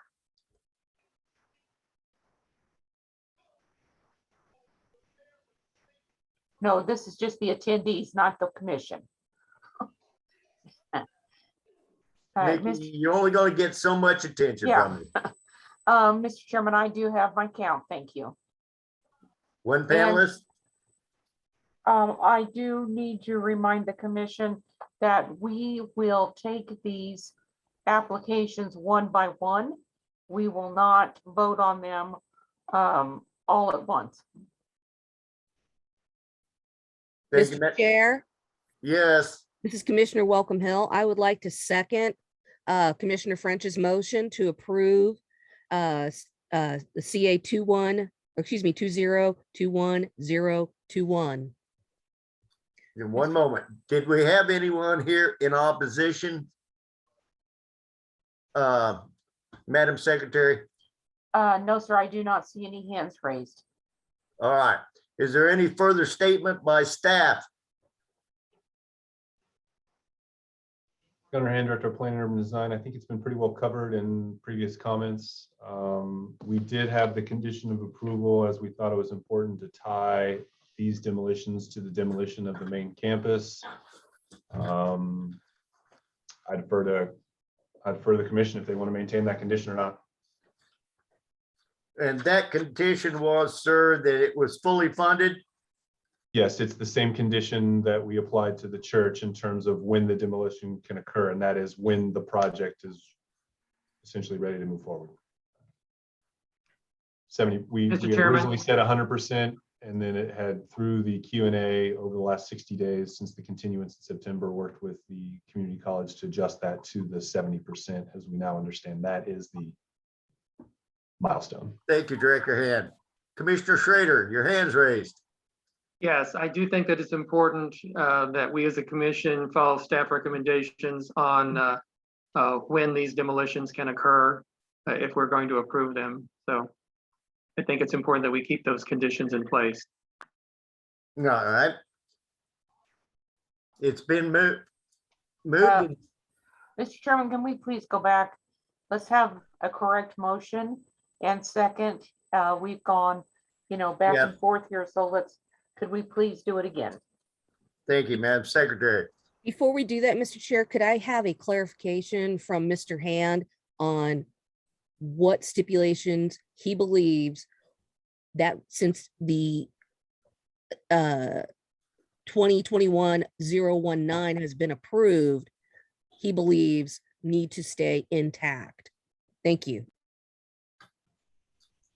This is Gunnar Hand, Director of Planning and Urban Design. Only one of the conditions from the church were applied to all four of the others. So each one of the conditions of approval, certificate of appropriatenesses are each have only one condition of approval, and that is that the community college meet their 70% funding trigger before the demolitions occur. Was that 70% or 100%? Originally, it was 100%. We have since amended that on all of these certificates of appropriateness to be the 70% or $70 million mark. Okay. This is Commissioner Welcome Hill. Sorry, you guys are gonna hate me by the end of the evening. Commissioner Hand, that being said, and you said these properties are not eligible for any historical status, is it a moot point to tie them to the funding in any way, shape, or form, as we're going to be theoretically removing delinquent buildings? Chairman Meditz, Yes. this is Commissioner Schrader. Nikki, I think they're still within the environs of other historic properties. And again, for the same reason that we don't want the church to be demolished until we know funding is in place for the new building, we don't want the rest of this block to be demolished just because, we heard in September that as recently as 2 years ago, there were other people very interested in these buildings and to rehab them. So, I think that it's important that we tie them together, and the approval to demolish them comes when there's funding to replace them, so to speak. Thanks for that, Ken. Thank you very much. Thank you, Commissioner Schrader. In the sake of time again, unless we have a lot of questions, Commissioner Easterwood, would you restate your motion again for approval?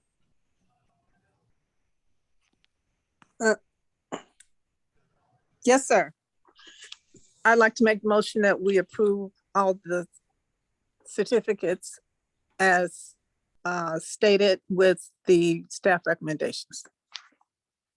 Mr. Chairman, we will be considering CA 2021-021.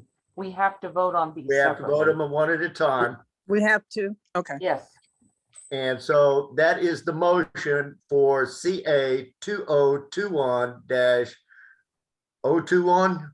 correct. Mhm. And I need a second. motion.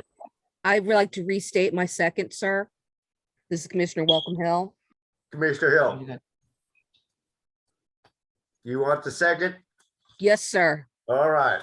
If there's no further discussions, I will call for the vote. Bland, Aye. Chamberlain, Aye. Craddock,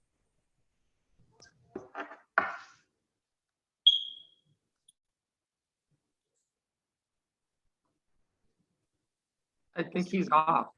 yeah, Mr. I do not see him on here, okay?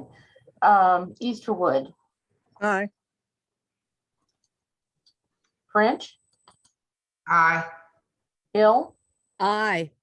Schrader, Aye. Taylor, Aye. Van Middlesworth.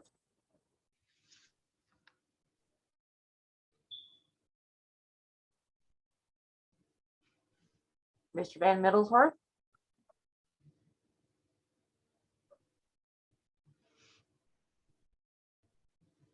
Jesus. Here he is. Aye. okay. Mr. Chairman, that It won't, that motion to approve this certificate of appropriateness CA 2021-021, subject to the condition in the staff report, passes 8 in favor and none opposed. Thank you, Mr. Madam Secretary.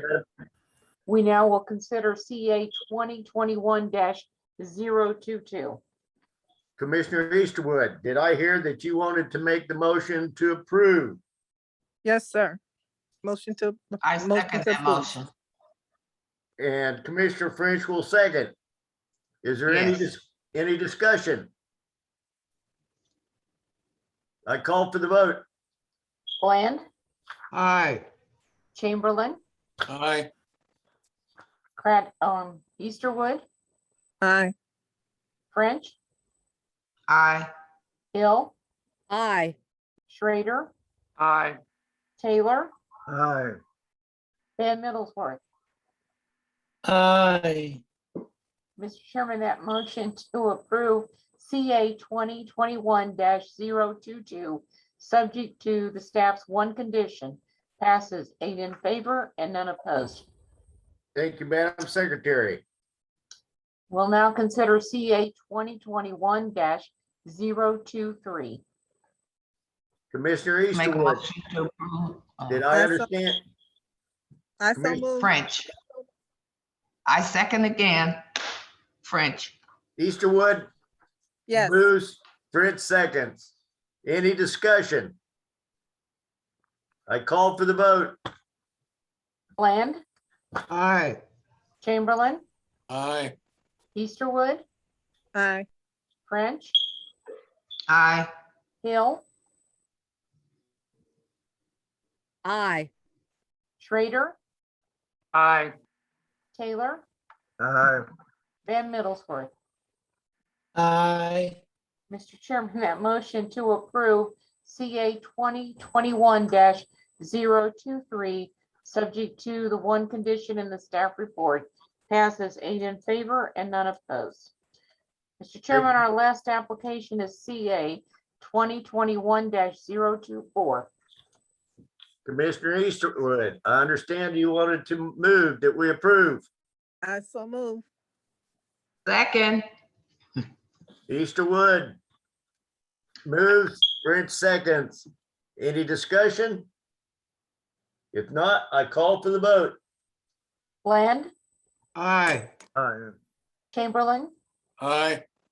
Easterwood, Aye. French, Aye. Hill, Aye. Schrader, Aye. Taylor, Aye. Van Middlesworth. Aye. Mr. Chairman, that motion to approve CA 2021-024, subject to the one condition in the staff report, passes 8 in favor and none opposed. Thank you, Madam Secretary. Mr. Chairman, that concludes the applications, and we're now going to move back to the front of the agenda. Our first item is the Downtown Historic KCK update. Director Hand. Hey, Mr. Chair, this is Gunnar Hand, Director of Planning and Urban Design. I wanted to let everybody know that the selection committee met multiple times to review and interview our 2 RFP finalists. We ended up choosing, Polis Cultural Planning to move forward with the Downtown Kansas City, Kansas Commercial District and Historic Churches Multiple Listings project. We are going to we already have started working on developing the contract. Once we are under contract with the consultants, we will bring them in to introduce them, go over their scope of work, and talk about next steps with the commission. Thank you, We're sir. moving. Any I questions? believe. Yes, Madam Secretary. I just wanted to make sure we were finished with that before I called the next item. Okay, next item is the Landmarks Ordinance update. Director Hand. Again, Director Hand, you're on the floor. You're mute. There you go. I can't find my mute either. I've been doing this for years. Sorry, Gunnar Hand, Director of Planning and Urban Design. So when we had a conversation a couple months ago, and I informed everybody that we're running a little behind on the comprehensive overhaul of the zoning code, Commissioner Schrader in particular had submitted edits to that code and asked that in support of, in tandem with the designations we seek to obtain through the planning process, we are going to move forward with our consultant that we just talked about, that we seek to update the historic preservation ordinance as well, that it would help contribute to generally the outreach and conformity of our messaging for that effort. There were some notable proposed changes. As of right now, you guys received it in your packet, and this is all other stuff. You've received all that in your packet. I'm happy to take any questions. With that, I just wanted to kind of do 2 things: go over some of the high level of what the ordinance is changing, and 2, kind of talk about next steps. So the ordinance is, I would say, largest change is the fact that we're reducing the environs from 500 feet to 200 feet. 200 feet. The second largest change is that we are requiring all C of As to go through the notice requirement of other entitlements. So there will be a notice in the paper, there will be a notice to members in the public within 200 feet. It will align itself effectively, the C of A process will align itself with all our other entitlements, be they changes of zone, special use permits, so on and so forth. We felt like that was a good compromise, reducing the size of the environs review, as well as sort of meeting uniformity of entitlements across the unified government. Other than those 2 major changes in the Code of Ordinances, we did a general overhaul. A few years ago, we added environs. About a decade ago, we added environs. And what happened was sort of a bifurcated code where we had the old original historic preservation code, and then underneath it, its own separate kind of almost environs code. It had its own definitions, it had its own purposes. So we basically fully integrated the environs section and all the other things and edits that had happened over time to the code, sort of realigned them so that it was easier and clearer to understand. It sort of starts at the purpose section, moves to designations, then specifically talks about C of A's, then specifically talks about environment. So it sort of goes down the steps of all the tools, if you will, that the Landmarks Commission has to accomplish its purpose and mission statement. There were some clarifications in there, again, starting from where Mr. Schrader's and the Commission's recommendations lie. Some clarifications about what is or isn't in kind, what is or isn't a C of A versus environs, what is or isn't a permit that requires review. And I would say, especially in our sort of recent dust up with SHPO, and the process is to do those reviews, we're sort of bringing it all into conformance and aligned to state statutes, which was a pretty big overhaul. In terms of next step, this is for your information only. Technically, it's the Code of Ordinances, which gets approved by not the Landmarks Commission, but the Planning Commission. So we do have this noticed and ready to go for our November 8th Planning Commission, with the anticipation that we will receive a recommendation approval and take it to the Board of Commissioners later this month. Again, I would ask if you guys have any questions, concerns, changes, or edits, that we go through those either now or immediately after this meeting tomorrow or the day after. We are not trying to rush this by any way, shape, or form, but we do believe that the place that Commissioner Schrader and your all's comments got us, and then our internal staff review, we've reviewed it with SHPO and have yet to incorporate their comments in the draft that you've seen, but we're doing that right now. We're also still have to incorporate legal's comments, as well as we asked another internal audit within the UG departments to do. So we have a couple of those that have come in, and we're working on those for the Planning Commission on Monday. So with that, I'd happy to take any questions or comments. This is Commissioner Schrader. I just want to remind the commission and staff, it seems like every single C of A that we have seen over the past few years, one of the challenges is that the applicants all claim that they had no idea, first of all, that they were historic, that they were in the environs of historic, that there were any requirements for historic, whatever. Something that really is not changed from the old ordinance to the new ordinance, but has never in the past 30 years been enforced, is the fact that the zoning maps are all supposed to be changed. And they have to be changed so that when you have a piece of property and you know what zone it's in, there is a suffix that says historic. It's been in our ordinances since the 1980s, never been implemented. And therefore, it's just one more real way that people could have known that their property was historic, but did not know. That's just one thing that we need to do. We need to be more, as a commission and as commissioners, we need to be more proactive in informing the public about what's historic, what's not. Is your property historic? Is it not? What requirements do you have because your property is historic? Our work would be so much more productive.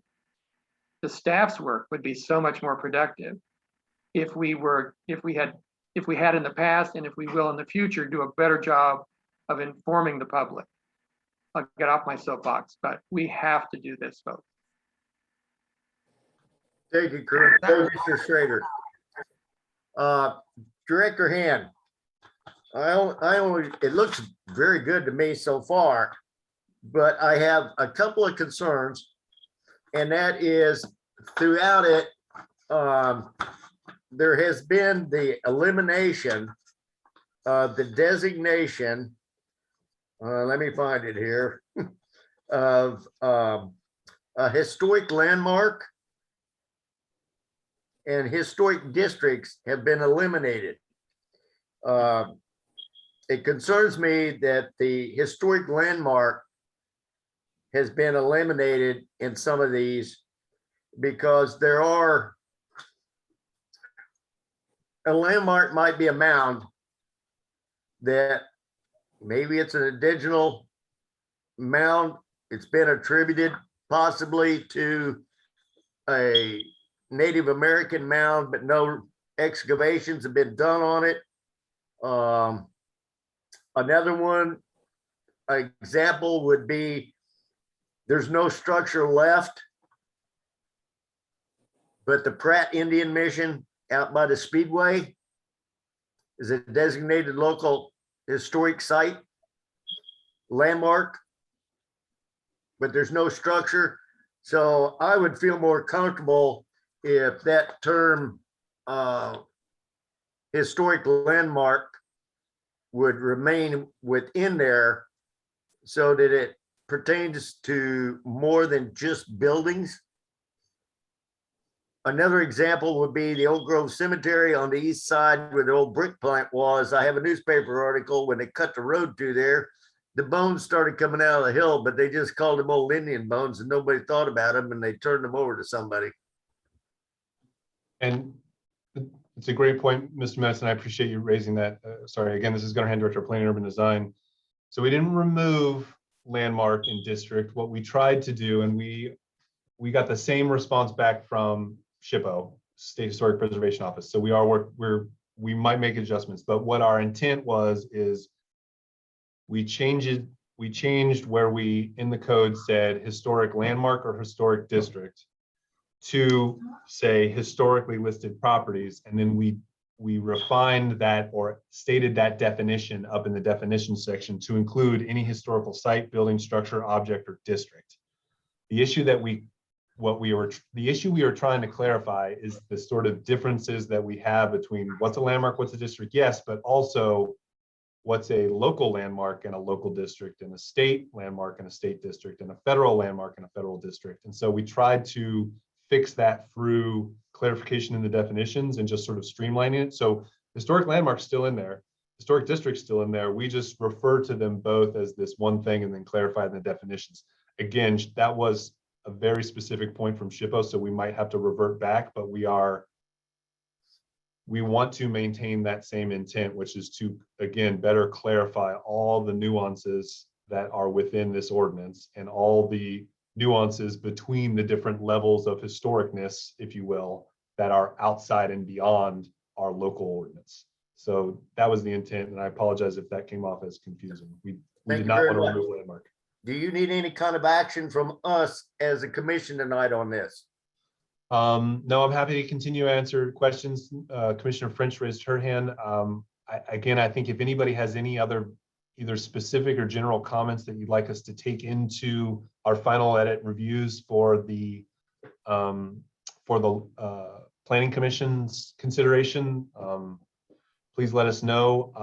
I'll be honest, again, I'm not trying to rush this thing. We do want to move forward with it to be ready and prepared, because we think we're going to move very quickly into the historic preservation project in downtown KCK.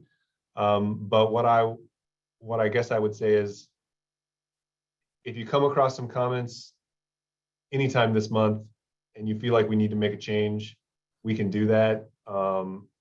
We do that technically at the risk of needing a supermajority of the Board of Commissioners if we make a change between the Planning Commission and the Board of Commissioners. But I really don't think that's going to be a problem. I don't think we're going to get a contentious vote on this one way or the other. I think, does that make sense? I just, again, I don't want to make people feel rushed tonight. If you do have comments or edits specifically, please get them to us as soon as possible. Otherwise, we're happy to continue other conversations or other meetings as necessary to work through these edits with you. Okay. Thank you, Director Hand. Commissioner French, do you have a quick one for Director Hand? Very quick. Well, I want to say this to the whole commission as well. My first thought was exactly what Commissioner Schrader stated about this is what we need perhaps to utilize for the general public, so that when they're going to buy a property that's located in a historic district, they will know that they have to come before the Landmark Commission and when they file for their permits, but they will know when they're buying the property. I think we need to do a much better job. We've been talking about this for over a year, about community announcements and information and education on what the Landmark Commission is, what we do, and that it could hit your pocketbook if you don't do it right. So that's my only comment. Thank you very much. I'm glad to see the new ordinance. I was surprised that the number was reduced from 500 feet to 200 feet. I just wonder why that was done. Hey, Gunner. This is Gunnar Hand, Director of Plan Urban Design. 2 reasons. And I think Mr. Schrader can give us some greater feedback on why 200, but I think staff landed on 200 aligns it with our noticing requirements, and that makes the most sense. And they're not technically apples and oranges, but again, we sought to elevate C of A's to the parity of the other entitlements, and that's how we saw it could get done. Okay. And the point I would also make is we will be one of the few in Kansas and the nation to maintain an environs review. Okay. So we're still more than most, if that means anything. And Karen, one of the things that became obvious to me, and then we discussed in the advisory board for the zoning ordinance changes, was that 500 feet creates, especially in a big, like downtown, it creates an environs that's 2 blocks away from a landmark. And how could, what happens 2 blocks away? I mean, yes, if this was New York City and we're building, a 70-story skyscraper that was going to, shade an important, historic greenhouse, something like that. But that's not the case here.